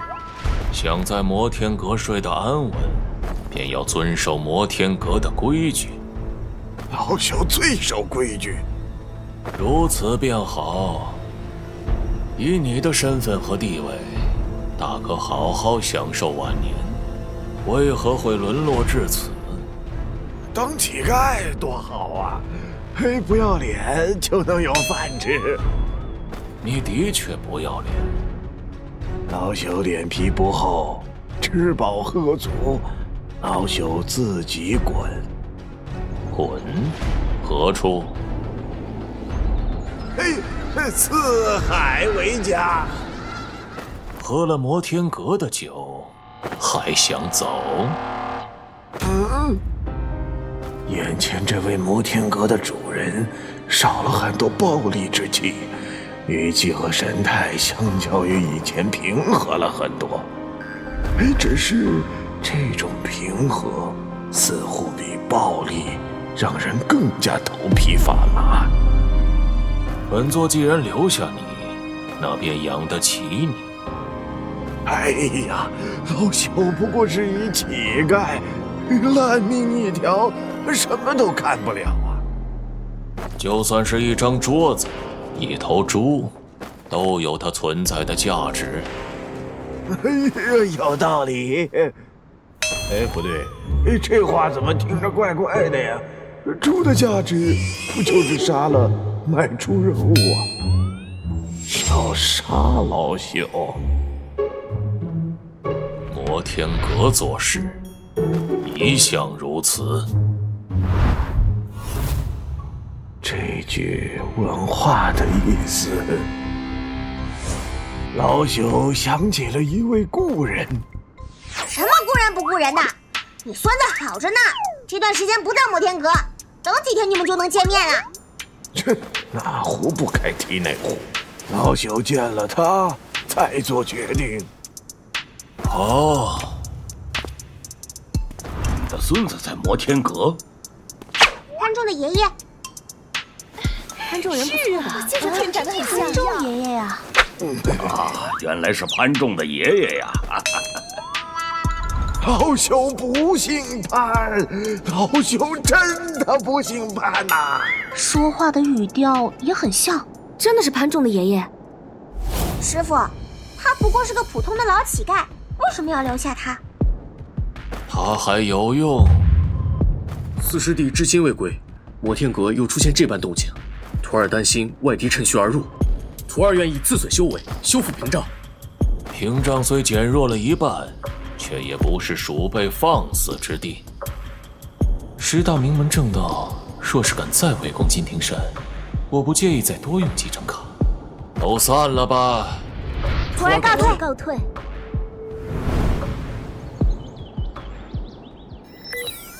参悟的时候到底发生了什么？天书的非凡之力的确很强大，但为什么会引动屏障的能量倒灌呢？根据参悟的感觉来看，威力会随着参悟的推移逐渐增强。也就是说，天书开卷是开启参悟神通的条件。剩余寿命5236天，少了1000天。金庭山的屏障力量强行灌输体内的时候，需要极其强大的身体和修为才可以承受得住。想来，寿命是被屏障的力量消化了一部分。这波参悟真是血亏啊！只有逆转卡。师傅又出事了。难道真的走火入魔了？不用管，吃一堑长一智。师傅他老人家搞出的动静还少吗？继续参悟天书，和密室中的参悟感觉已经完全不同。这大概也是参悟天书得到的提升之一吧。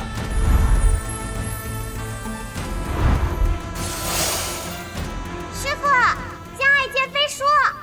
何事？徒儿念给您听。老前辈，金庭山屏障闹这么大的动静，已经传到了10大派，局势恐怕对摩天阁不利。老前辈，给晚辈透个底，好让晚辈有个心理准备。师傅，徒儿觉得江爱剑这个人就是个墙头草。飞书江爱剑，本座大限之前，谁也不能染指摩天阁。徒儿遵命。等你。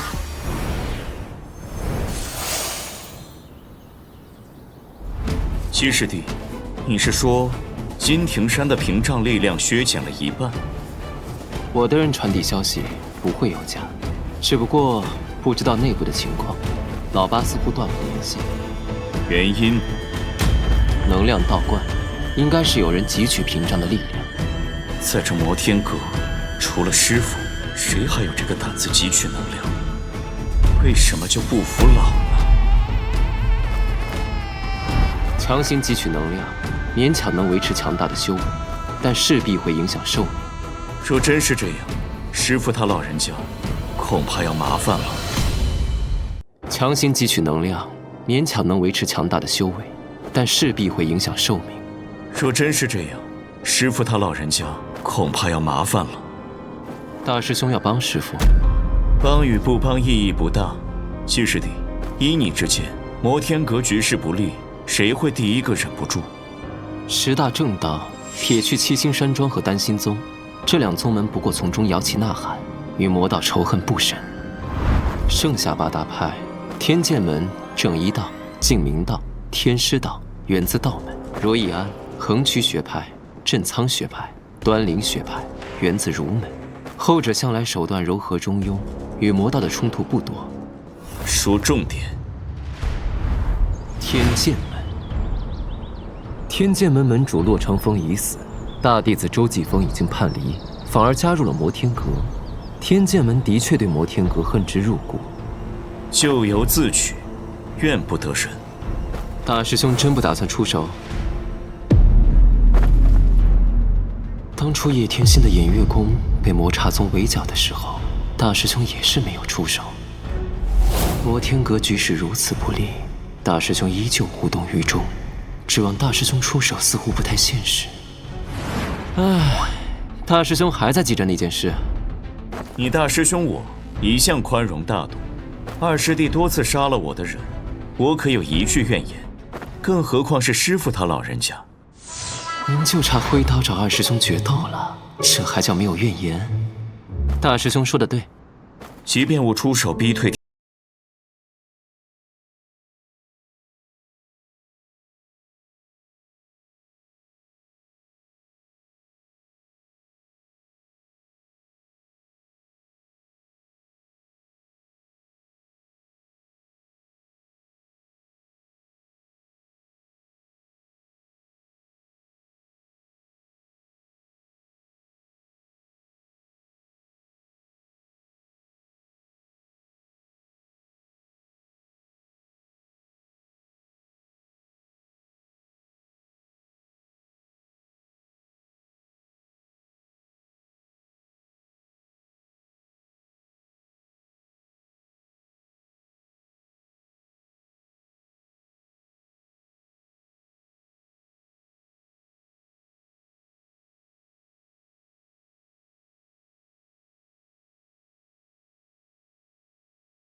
离天早在数百年前离开净明道，至今未归。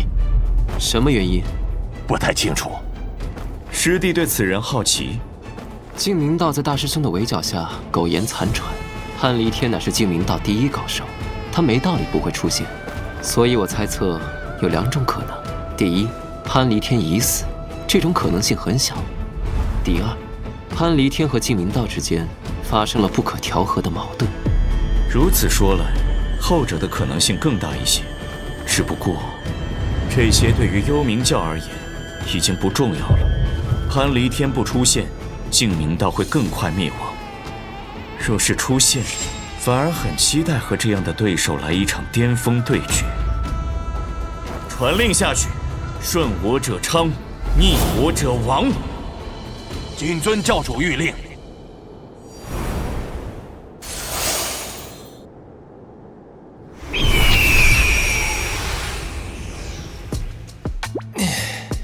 3天的时间，非凡之力恢复了有1半左右，想达到饱满状态，需要7天到10天的样子。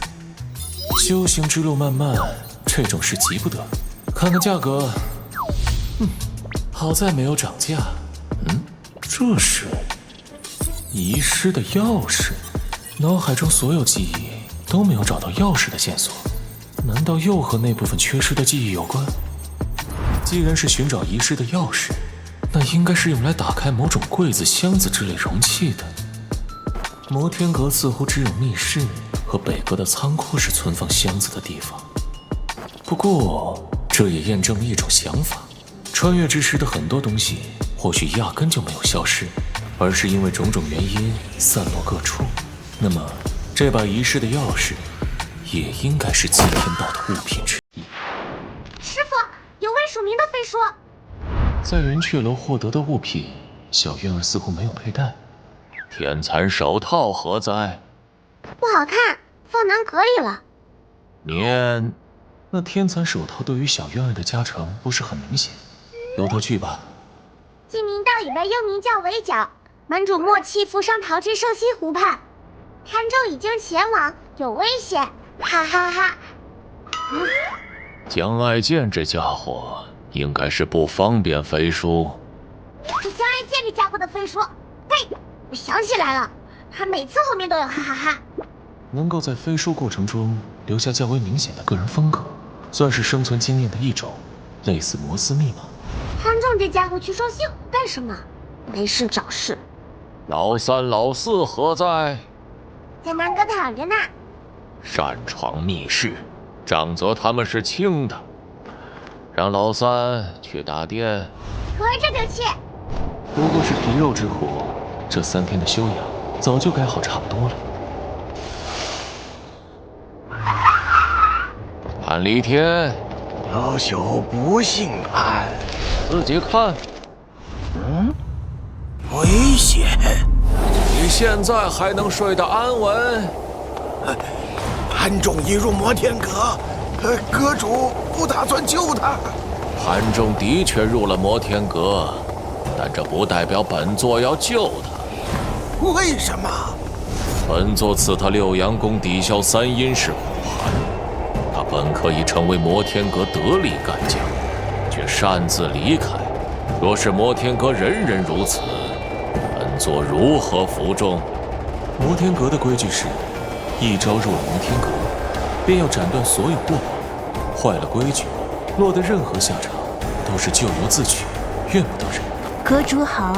你到底是他什么人？这老朽早在200年前便已不是潘家族人。你来摩天阁只是想看他？你来摩天阁只是想看他？老朽没有几天可活，临死之前的小小愿望罢了。入我摩天阁，你便可以顺理成章去救潘仲。哪怕我已经离开了净明道数百年，但在外界人的眼中，一直都是净明道第一高手。很多人都在等待着我的回归。若是入了摩天阁，这岂不是让修行界笑掉大牙呀？最关键的是，现在修为尽废，摩天阁又看上我哪一点？本座手中正好有一片黑木莲。老朽是来蹭吃蹭喝，怎么感觉把自己蹭进来了？黑木莲虽然无法彻底恢复他的修为，但最起码能够让他恢复2-3成。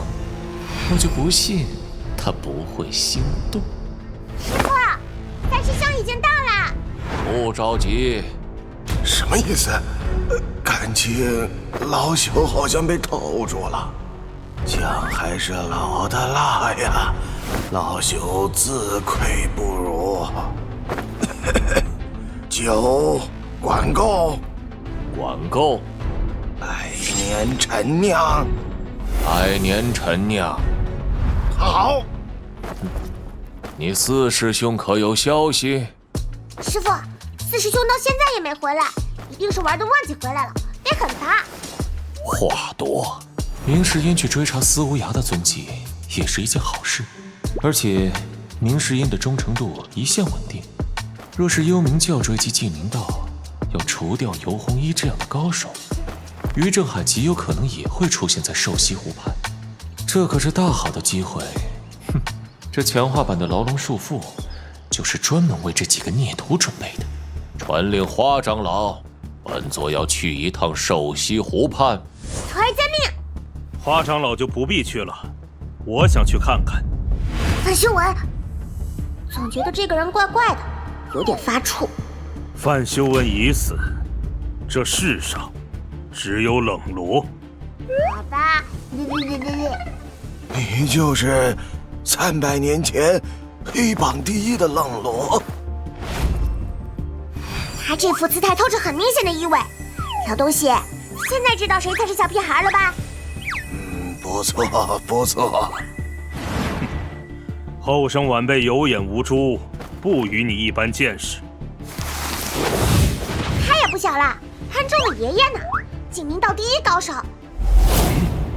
景明道第1高手，是修行界人尽皆知的修行天才，那是和我冷罗同一时代的人。潘黎天，这次没有否认了，这气质已经说明他曾经何其风光。半斤8两，谁也不比谁年轻。冷罗，你伤势未愈，只恢复了40%左右，还要去瘦西湖畔。请阁主应允，冷罗虽有伤在身，但自保足矣。你自保是够了，谁来保护老夫啊？想看看默契？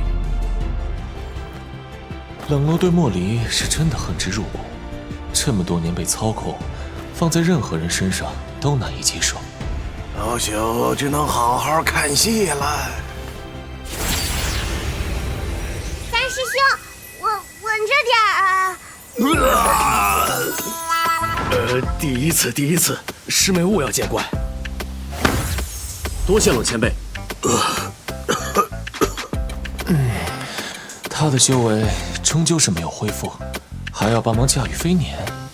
哎呀，老朽这辈子没坐过这么威风的飞辇，好啊，好啊！元气均匀灌输，舵盘不要乱动，目视前方，调整节奏。徒儿明白。被几个大佬盯着，好尴尬呀！四师弟，我可想死你了。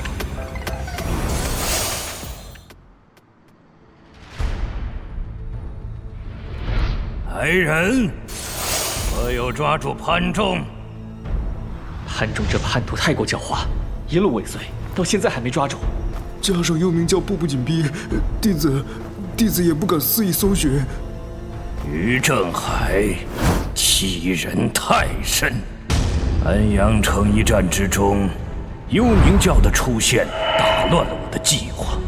如今于正海又攻打净明道，打了个措手不及。净明道七峰尽数被灭，整个宗门除了我，就只有10多名心腹弟子。门主息怒，瘦西湖有莫离大人布下的阵法，于正海就算再厉害，也不敢擅闯这里。宫中可有来信？莫离大人说了，再过一段时间必有转机。门主小心！无妨。若非安阳一战中被阴宫大神通阵伤了内府，本座又岂会如此狼狈？那天安阳一战中，滚字大神通逼退了所有人。可惜来不及看清楚到底是何等高手发出的阴功，不得已迅速逃离。门主，现如今潘仲已经是摩天阁的人了，我们抓他是不是不太合适啊？摩天阁的大弟子于正海杀了净明道多少人？况且潘仲本来就是净明道的叛徒，死不足惜。门主，幽冥教的人来了！幽冥教，顺我者昌，逆我者亡。我去，束手就擒吧！不要理会，迷离大阵，何挡幽冥教？我去，净明道当了朝廷的走狗，就该知道必有这一天。幽冥教趁人之危，还敢大言不惭，想要拿下本座。今天就算是天王老子来了，也救不了你。我去，净明道当了朝廷的走狗，就该知道必有这一天。幽冥教趁人之危，还敢大言不惭，想要拿下本座。今天就算是天王老子来了，也救不了你。净明妻子可有消息？回门主，7位师叔和尤长老没有追上来，恐怕凶多吉少。宫中支援何时到来？已经飞出公里，但没有回应。门主，于振海虽然强大，但他也有弱点，与其坐以待毙，不如……你想投靠摩天阁？弟子不敢。你以为摩天阁能奈何于振海？那老魔头若是真有本事，岂会容忍于振海逍遥快活？唉，眼下我们只能等宫里的支援。门主，幽冥教退了，太好了！门主英明，这华重阳不过是狗仗人势之辈。默契老匹夫，你牛，我认输，告辞。那首座，你说什么？快逃！哦，出发！不对，那是什么？摩天阁，门主。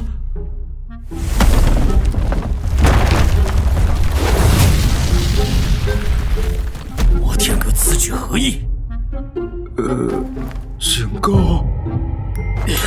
欺人太甚！门主，您咳血了。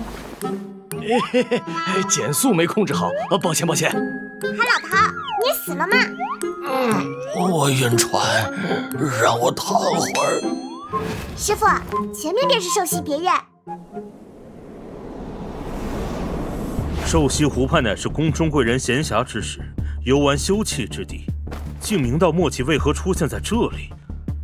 你是黑旗之首，直属皇帝，连你都不知道？黑旗只负责执行任务，从不过问朝堂之事。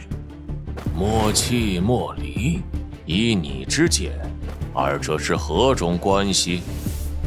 据我所知，莫离是女人，一个善于蛊惑心智、巫术强大的妖艳女人。英雄难过美人关，冷罗纵横天下多年，不曾想也着了这个道。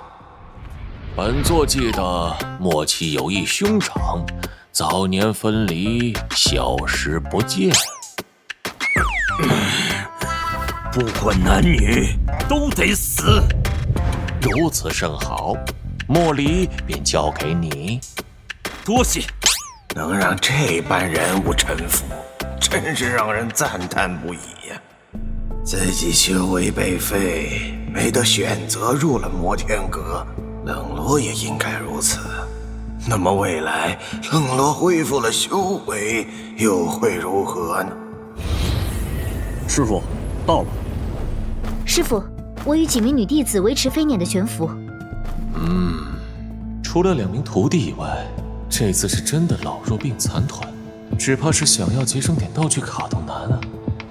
有阵法。你怎么知道的？这些凉亭按照八卦的方位建造，别院四周有明显的元气波动。净明道高手之中，并没有人善于建造这么大的阵法，所以极有可能是巫术大阵。受教。后生晚辈纵使天赋过人，在这些老怪物面前，阅历见闻始终少一些。这阵仗看起来不简单呐，还不知道是什么类型的阵法。你懂巫术？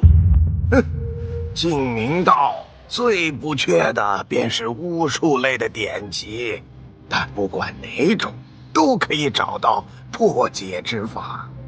净明道的门主默契和莫离这般关系，有巫术典籍不奇怪，只不过净明道乃是10大名门之一，很难让人将二人联想在一起。那你可知如何破解？不知道。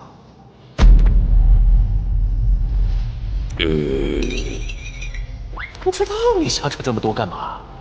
浪费时间。拜见老前辈。一眼扫过去，竟然连一个元神结境的高手都没有。让默契那个老贼出来！不知各位驾临寿溪别院有何贵干？请理一下。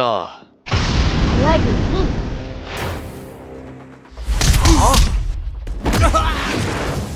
师傅，徒儿完成任务。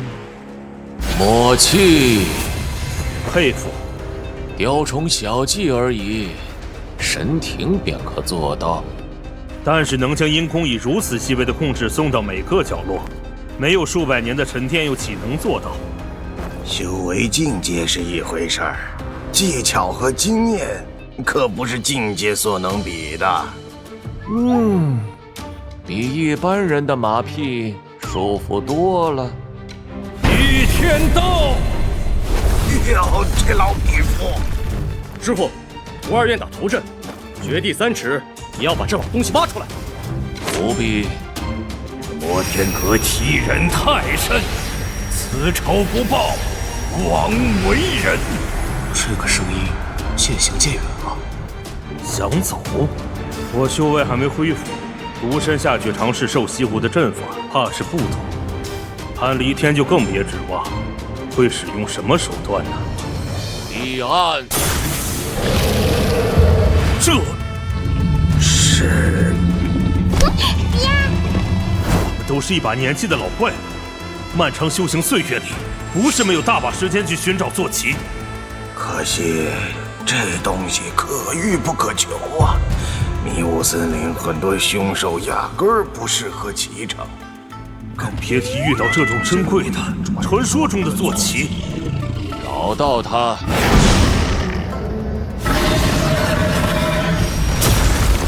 敢问阁主，此物是如何得来？他们也是曾经想要接近这种珍稀坐骑的人。本座曾前往迷雾森林，历经300天，穿过无望之地，一路斩杀数万猛兽，最终侥幸遇到彼岸，又花了近数月时间，将彼岸驯服。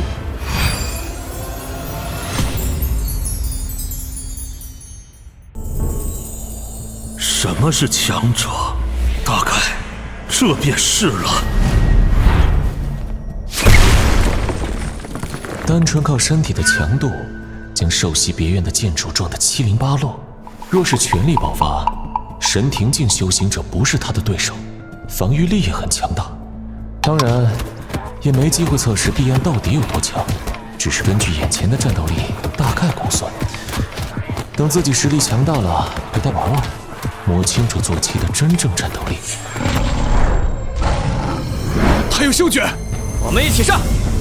主藏之术，出拳法！喂！再见了，可爱的小猫！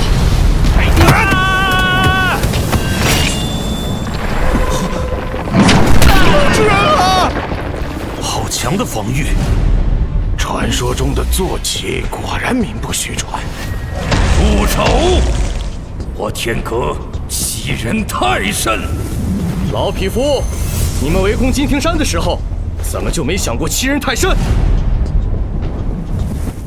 宁可玉碎，不能画拳。在那里，大阵开启了，彼岸，回来。本想再次使用白泽，毕竟白泽的能力可以顷刻间将这大阵削减下来。但转念一想，暂时还没必要。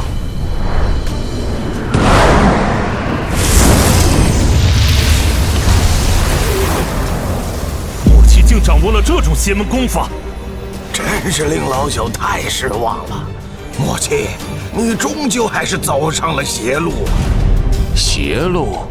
此乃吞噬之法，以汲取精血、他人的元气，滋补自身的邪恶之法。退吧，退！避其锋芒，乃明智之举。老朽赞成，此法一成啊，不死不休。可有看到潘仲？没有。别来了，那就一个都别想走！听我一言，避其锋芒。我感受到体内元气达到从未有过的巅峰状态，一种天上地下唯我独尊的自信。这就是传说中的无敌吗？弥漫全身的元气直冲脑门，我甚至已经感受不到身体的存在，那身体有点眼熟。击杀一名元神绝境目标，获得1500功德。金明岛的高手众多，就算是我自己也完全没这个自信，一巴掌将门主拍死。况且默契启动了阵法，进入了癫狂状态。装腔作势，还不是被我师父一巴掌拍成灰？走。全力！师父，没有人了。这丫头，假以时日，必成大器。你在夸我？能入老朽法眼的没有几人，你的确算得上，天赋也不错。不出5年，便会入元神境，百劫洞明法阵。你离开修行界太久，怕是不知道这丫头的名声。慈渊儿，10岁入金庭山，1年之内入元神。这普天之下，能找出与这丫头相媲美的，空无一人。人类怎么可能有这样的天赋？2位长老对你的褒奖，你要记在心中，戒骄戒躁。师父，水中有动静，不像是阵法，有人。韩仲，能在湖底藏到现在，有点意思。人一找到，那便救他回去。没用，净明道邪术这么多，你应该比我清楚。必须现在疗伤。徒儿去看看。去吧。不及时疗伤的话，恐怕命不久矣。师父，他中了一掌，伤势不轻。不过是小小神庭境，自不量力，追击末期。年轻便是资本，胆识过人，值得嘉奖。实力不济，胆识再高有何用？与送死有什么区别？若人人当缩头乌龟，何来的太平盛世？即便明知是死，也要无愧于心。所以，这就是你隐世不出、当乞丐的理由。你好了，失礼了。都是活了一把年纪的老怪物，火气再大，也不能搞内斗。这在任何门派之中都是大忌。黑木莲。老朽不要了。给他吧。舍得？有什么不舍得的？老朽早就厌倦了一切。老朽知道这个要求有些过分，毕竟老朽没有为摩天阁做过贡献。不过潘仲很年轻，相信他知道自己该怎么做。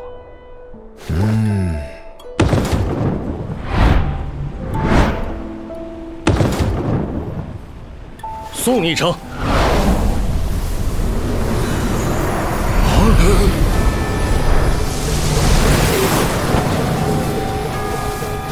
潘仲的脸色以肉眼可见的速度恢复着。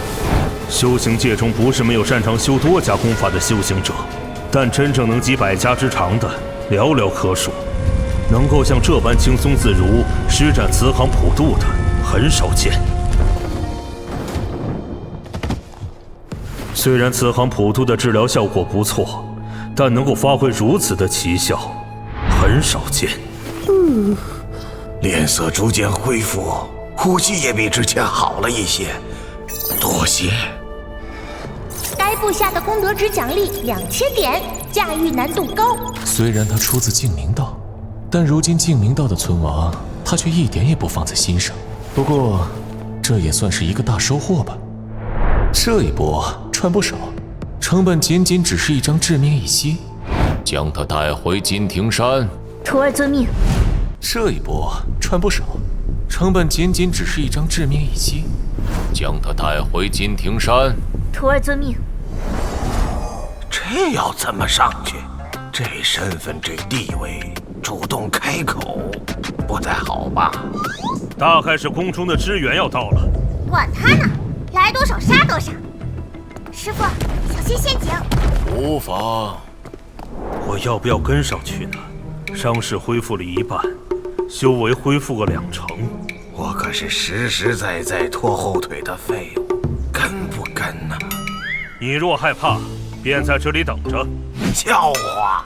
老朽若是害怕，有机会孤身一人前往摩天阁。我不用元气也跑得比你快。不跑，卑鄙！我该不该追过去呢？嫁娶飞年还不太熟练。算了，有一帮大佬在，没什么事情解决不了的。你的脸色看起来快死了，你伤口裂开了。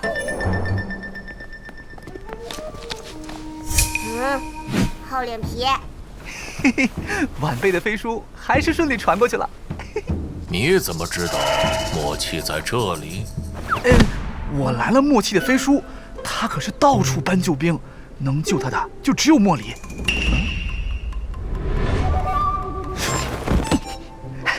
花长老，你好，你好。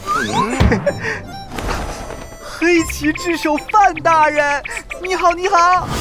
滚！还是花长老平易近人。哪里来的混账东西！我好心好意跟你们打招呼，就这么回礼啊？他可是潘仲的爷爷，净明道第一高手。爷爷？听闻净明道第一高手早就离开了宗门，没想到会出现在摩天阁。我有眼不识泰山，看在我救了潘仲的份上，别跟我一般见识啊！是你救了潘仲。嘿嘿，若不是我眼疾手快出手救了他，他早就死了。才神庭境就想要偷袭默契，真是不自量力。厚脸皮，净明道第一高手在向你拱手致谢。哎呀，都是小事儿，都是小事儿。这么说来，本座还要谢谢你了。啊不需要感谢，毕竟咱们之间是合作关系。这语气听着就瘆人啊！你刚才都在一旁偷看，为何不出来帮忙？默契这种高手，哪是我这种小鱼小虾能对付的呀？我引你们来是想告诉你们，赶紧走，别等宫里的人来了就晚了。你不是已经拦截了默契的飞书？人家飞了好几次，我总不能次次都能拦住吧？宫里的支援来了，怕不怕？问你呢？问你呢？按照平时的习惯，他应该是第一个消失才对。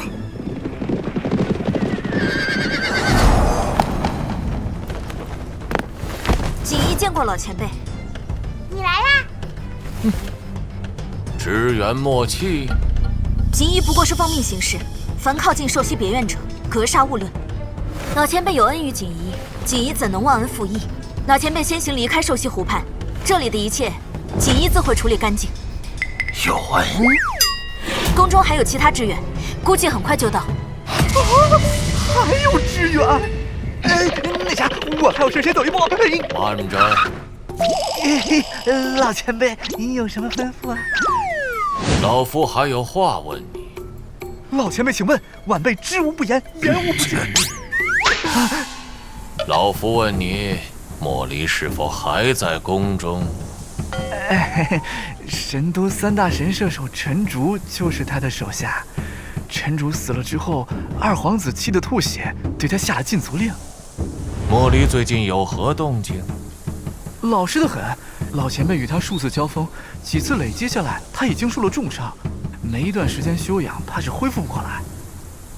巫术的弊端也在于此，越是强大的巫术控制或者大阵，一旦被破，遭到的反噬越厉害。宫中内斗如此厉害，皇帝不管不问？说实话，我也不知道。老夫信你。最后一个问题，城隍的事其实是皇帝要调查。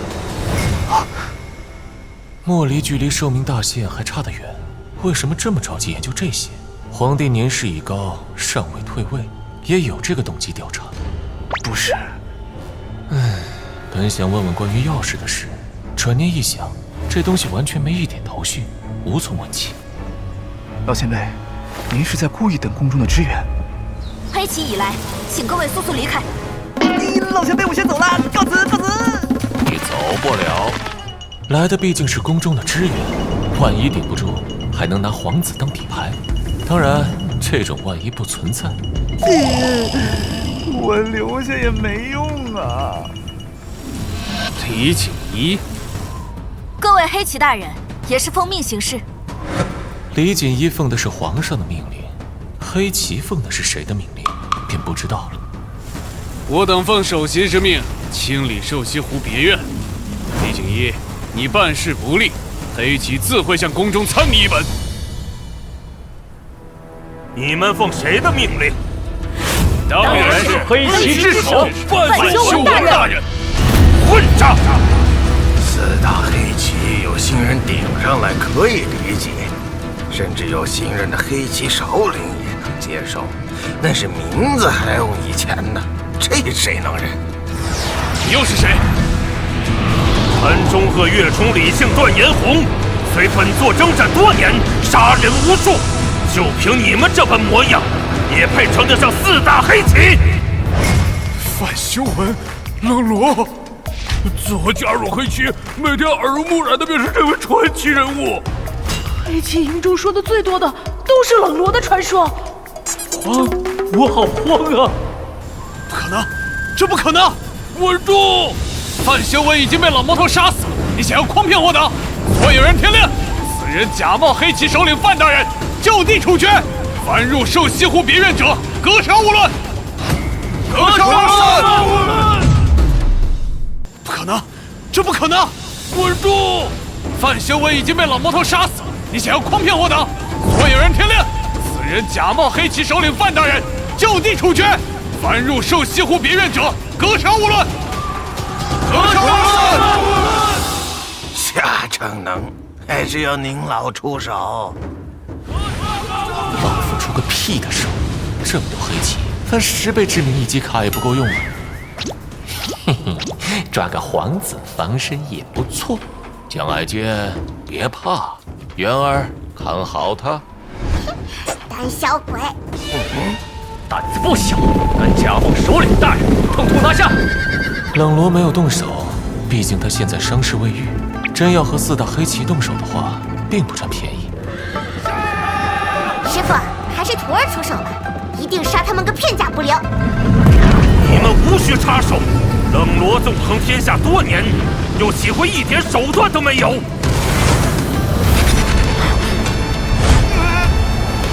？8叶金莲法身，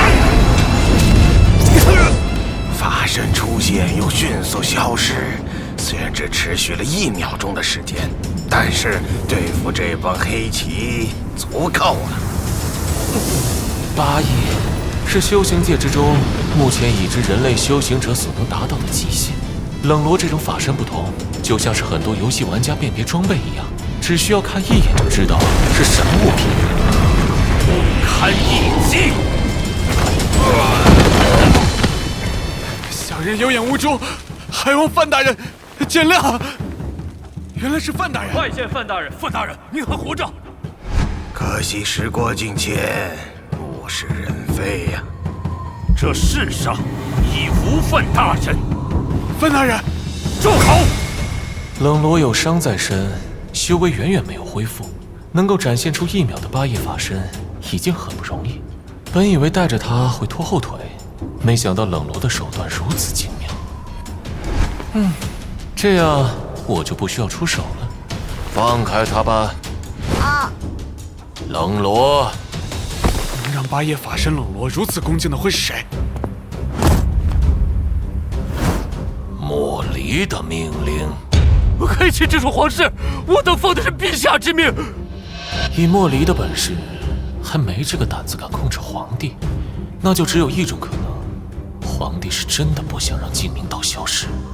以宫里当前的手段，只有3种职员可以派遣：一，魏卓言的人马；二，黑旗。不过队伍没了范修文，实力大减；三，禁军。显然，皇帝不会轻易动用禁军，这验证了于正海这孽徒是想要与皇帝为敌，野心之大，昭然若揭。黑旗首领的时候是被人控制了心智，对于黑旗也就没什么好留恋的。不过，黑旗终究是黑旗，要斩断过往，那便一干二净。范修文死后，重回冷罗的人生。还不快滚！谢谢范大人，不，冷大人，谢谢大人饶命。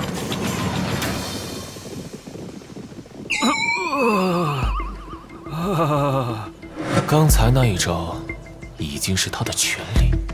老前辈，您这招高啊！什么高？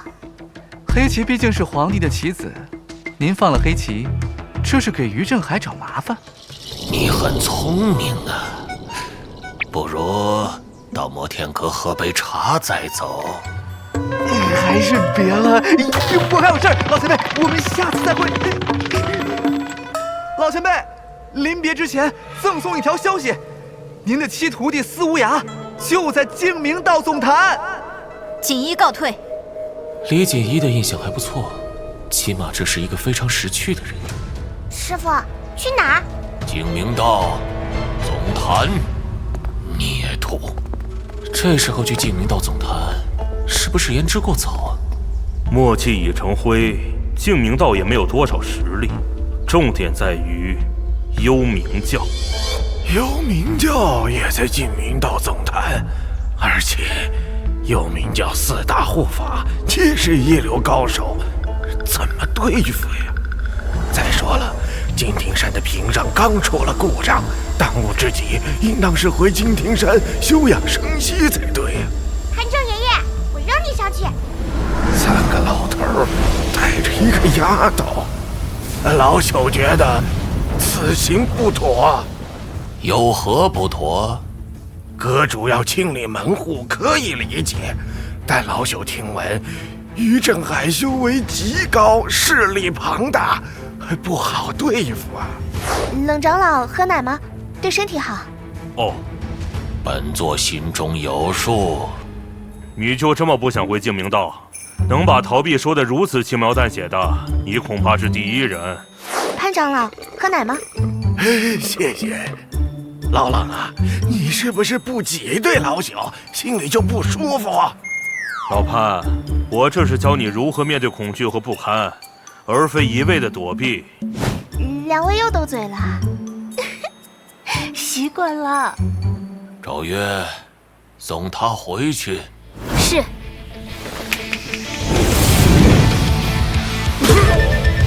修行者的一生之中，拥有一个传说级坐骑，就已经是8辈子修来的福分。阁主竟然1天内展现了2头坐骑，大惊小怪。对提是巫仙仙大阵的场景历历在目，白泽的神威差点没吓死老夫。白泽如何获得？据典籍记载，白泽极其难驯服，而且迷雾森林之中没有白泽。白泽，喝奶快长大。白泽，运气罢了，不值一提。名老过谦，能获得白泽必是大能之人。传言白泽能说人话，通万物之情，晓天下万物状貌，不知真假。这个倒是没发现，他从来没开过口，我只知道他很厉害。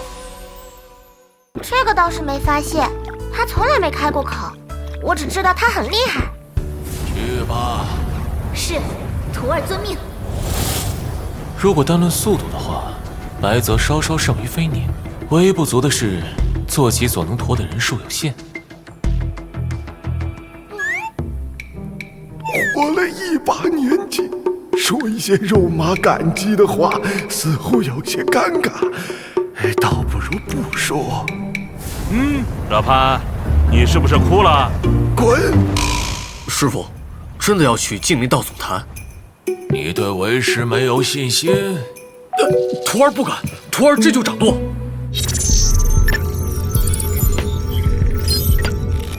若是能将这些卡全部用在这帮孽徒身上，调教的过程兴许会顺利一些。尤其是强化版牢笼束缚，于正海、于少荣、司无涯都是强者，要想让他们臣服，必须得抓住他们。况且还有巅峰体验卡，只要这张卡存在，就算再来10个于正海，我也能全部拿下。抱歉，小师妹，坐稳了。没关系，师兄，好玩。2位长老脱奶了。师傅。什么？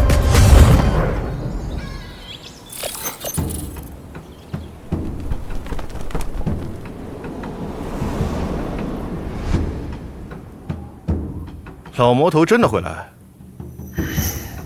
注意你的态度，若是让教主听到，必有一罚。老前辈已经去了兽西湖，按照他的脾气，默契难逃一死。但宫中的支援也会绊住他，老前辈应该没那么容易脱身。默契恐怕到死都没想到，没死在教主手中，却死在了老前辈手里。教主非常相信摩天阁七先生。七先生说老前辈会来，那便一定会来。他如此自信？教主上次的教训还不够，不要小瞧此人，甚至不要小瞧摩天阁中任何弟子。记住，我等尽量言语上拖住老前辈，给教主争取时间。就差尤红衣等人了。有我们4个在，但愿不会有事。实在不行，立刻逃走便是。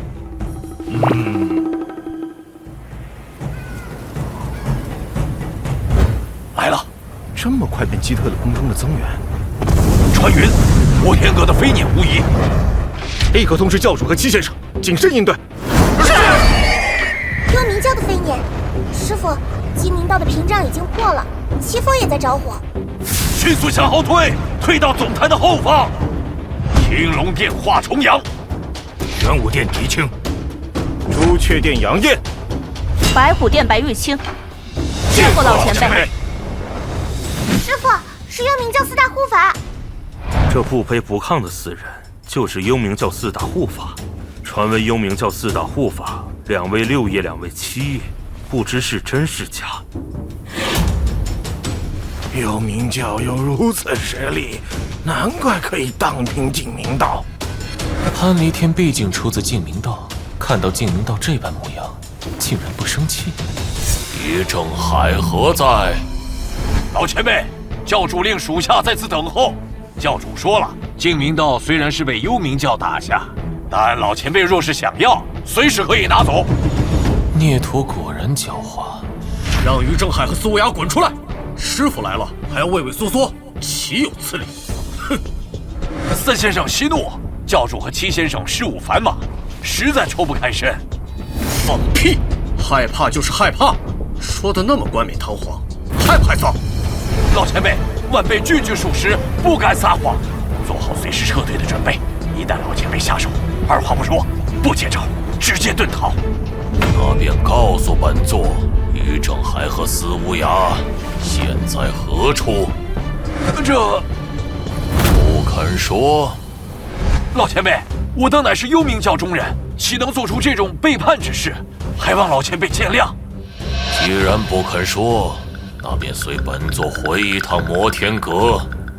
老前辈恕罪，晚辈不过是4护法之一，无足轻重。况且金庭山屏障异常，老前辈应该提防小人。晚辈听闻天剑门洛行空之子死于老前辈之手，洛行空一直在寻求机会报仇，老前辈不可不防。老前辈何须跟教主过不去？教主离开摩天阁，实在是迫不得已。也不知道为什么大师兄离开的如此坚决。不管怎么说，叛离师门乃是大错，逃得了一时，逃不了一世。那一道音浪卷过，仿佛从很远的地方传来，发出一阵阵回声。很显然，刚刚的谈话，于正海都听到了。孽徒，是啊，追上去！师父，年老何必呢？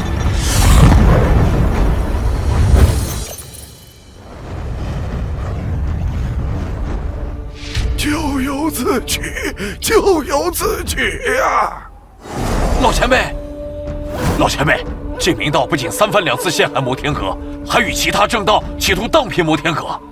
如今教主亲率幽冥教灭了净明道，老前辈应该开心呐。他若真为了摩天阁着想，那么请问，当初10大高手围攻师傅之时，他在干什么？10大高手2次围攻金庭山的时候，他又在干什么？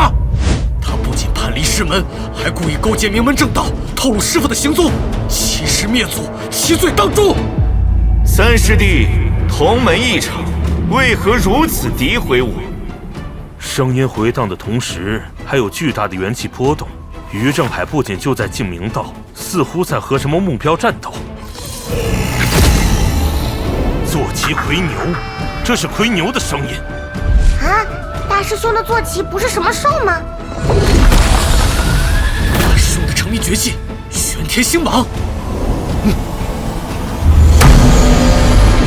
大神出现的一瞬间，又再一次消散，能量的共振声将那一道谋声抵消了。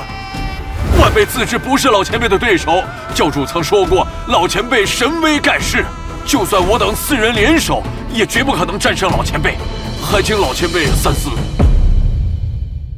晚辈自知不是老前辈的对手，教主曾说过，老前辈神威盖世，就算我等4人联手，也绝不可能战胜老前辈，还请老前辈三思。说白了，若是执意要阻拦的话，4人也愿意一战。同时也验证了修行界中的一个说法：于正海的修为和他的师父平齐，连4大护法都如此修为，于正海有什么道理不是8叶金莲法身？勇气可嘉，本座欣赏你们的勇气。念在踏云靴的份上，本座网开一面，让开。对这4个人的印象还行，所以谈不上对他们有杀心。随手补了4张雷钢卡，若他们真想赌那1%的概率，那便只好生死有命，富贵在天了。退！虽然很不想面对祖师爷，但大业当前，岂能说退就退？我等要给教主争取时间，有红衣撑不了多久。3方的防御禁制快被打破，不能退！我再说一遍，退！教主不在，由我行教主之令。遵命。身上毫无气息波动，但那股无形的气场，足以让人望而生畏。冰冻三尺非一日之寒，1000年岁月的磨砺，已经让阁主拥有这股气场。师傅，前面！那是静明道关押牢犯之地，有上千道禁制，难怪。幽冥教4大护法给于正海争取时间，以于正海的实力，想要破除这1000道禁制，的确需要花上一段时间。大师兄，快！别让大师兄跑了！声音渐行渐远了，想逃？师傅亲自出马，大师兄跑不掉了。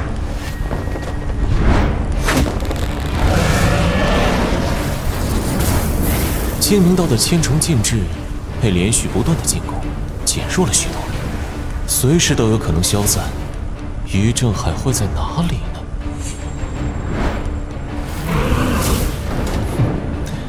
那么魁牛背上必是逆徒，强化版的牢笼束缚显得更平顺，速度更快，但并没有想象中的那么大。道门神咒，附身神咒。怎么强化版展示出来的不是天地牢笼，而是像道门附身神咒？追！这一波他跑不了。神咒没入峭壁后便消失不见，说明触发了效果，孽徒不可能躲得过。孽徒躲躲藏藏就能躲过本座的神咒。神咒的速度太快了，一闪即逝，有利有弊。惩治孽徒，获得300点功德。惩治？这种提示倒是第一次见，这说明附身神咒命中目标。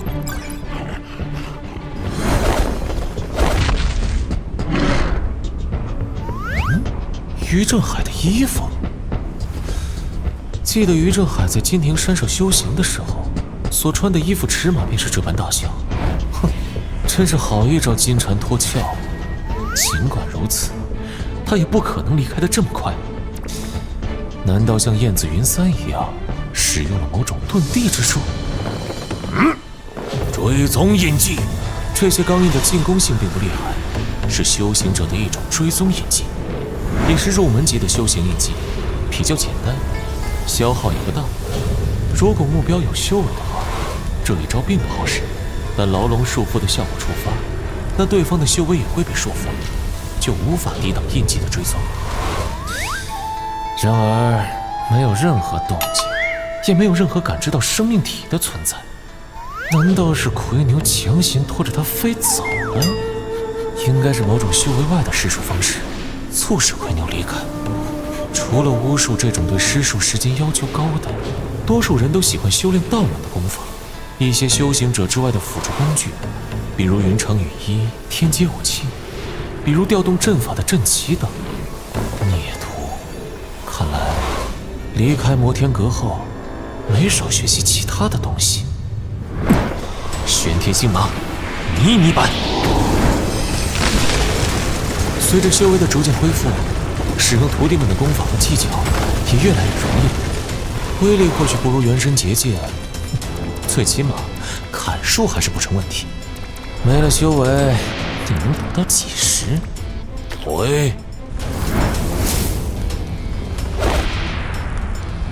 净明道的禁制撑不住了，净明道剩下的人应该就躲在禁制之后，否则于正海不可能大费周章使用大玄天章强行破禁制，或许能从他们身上获取点关于于正海的信息。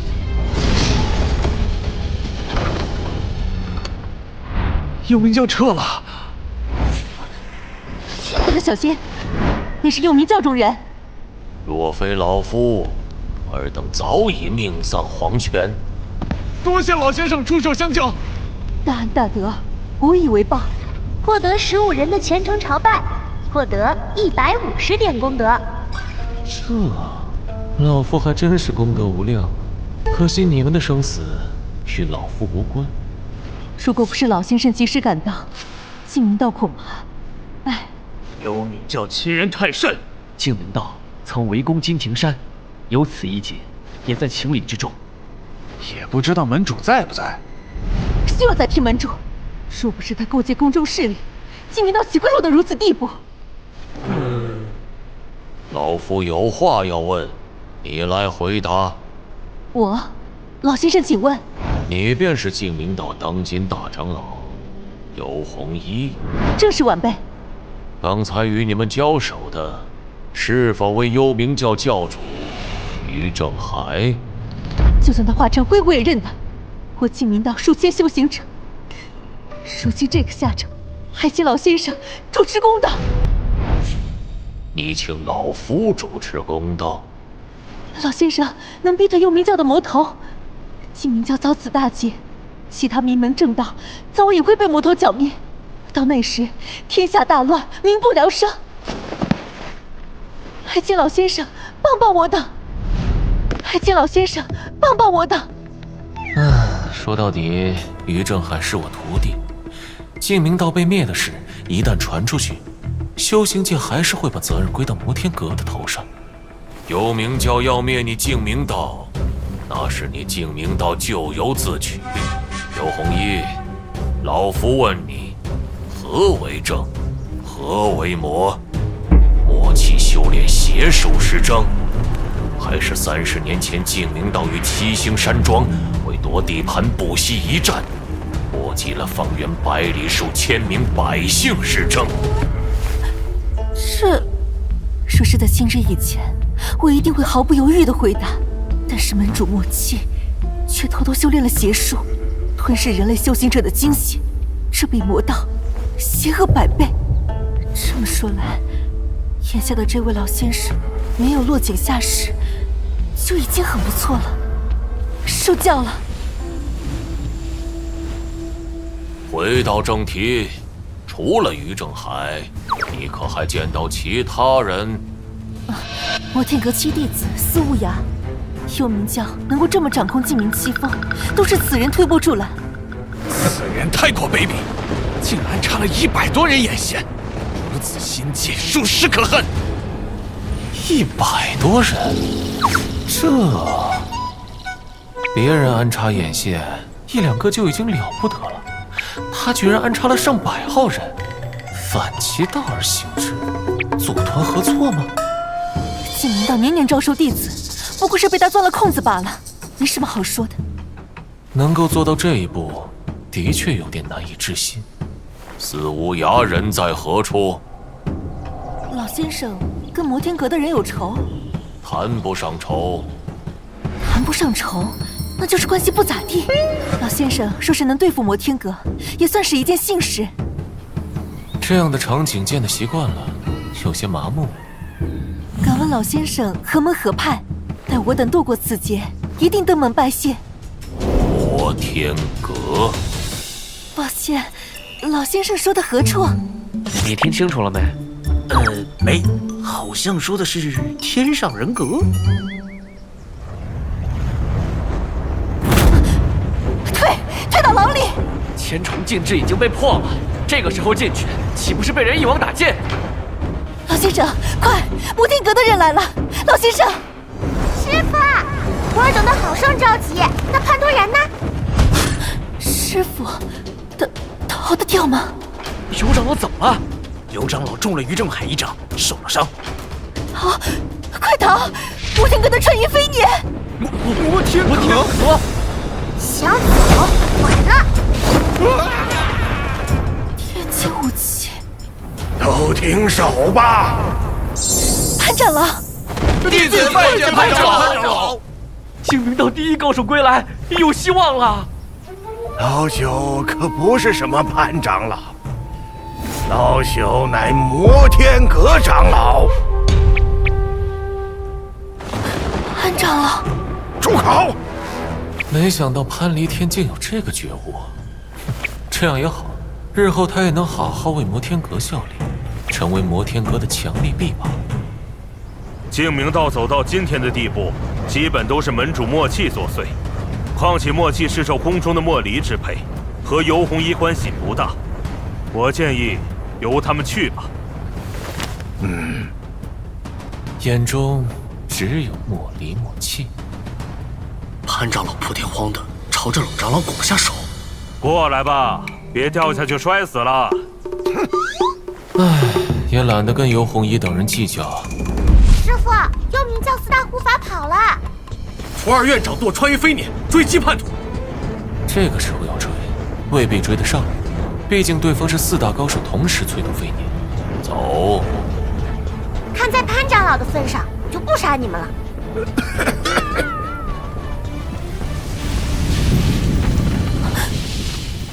丫头，天阶武器可不是你这么用的啊！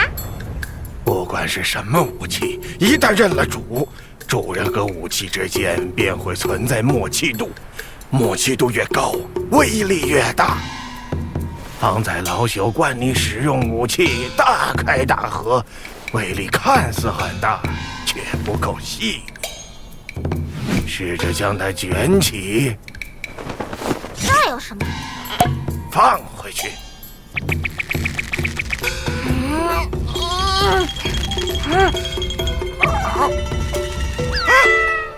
怎么回事？你该不会动了什么手脚，故意耍我的吧？少是人类契合度最高的武器之一。契合度达到和少一样的程度的时候，便可以控制入微。梵天绫便是你的手臂。我才不信你说的这一套，我只信我师傅。老朽无礼了，见谅。无妨。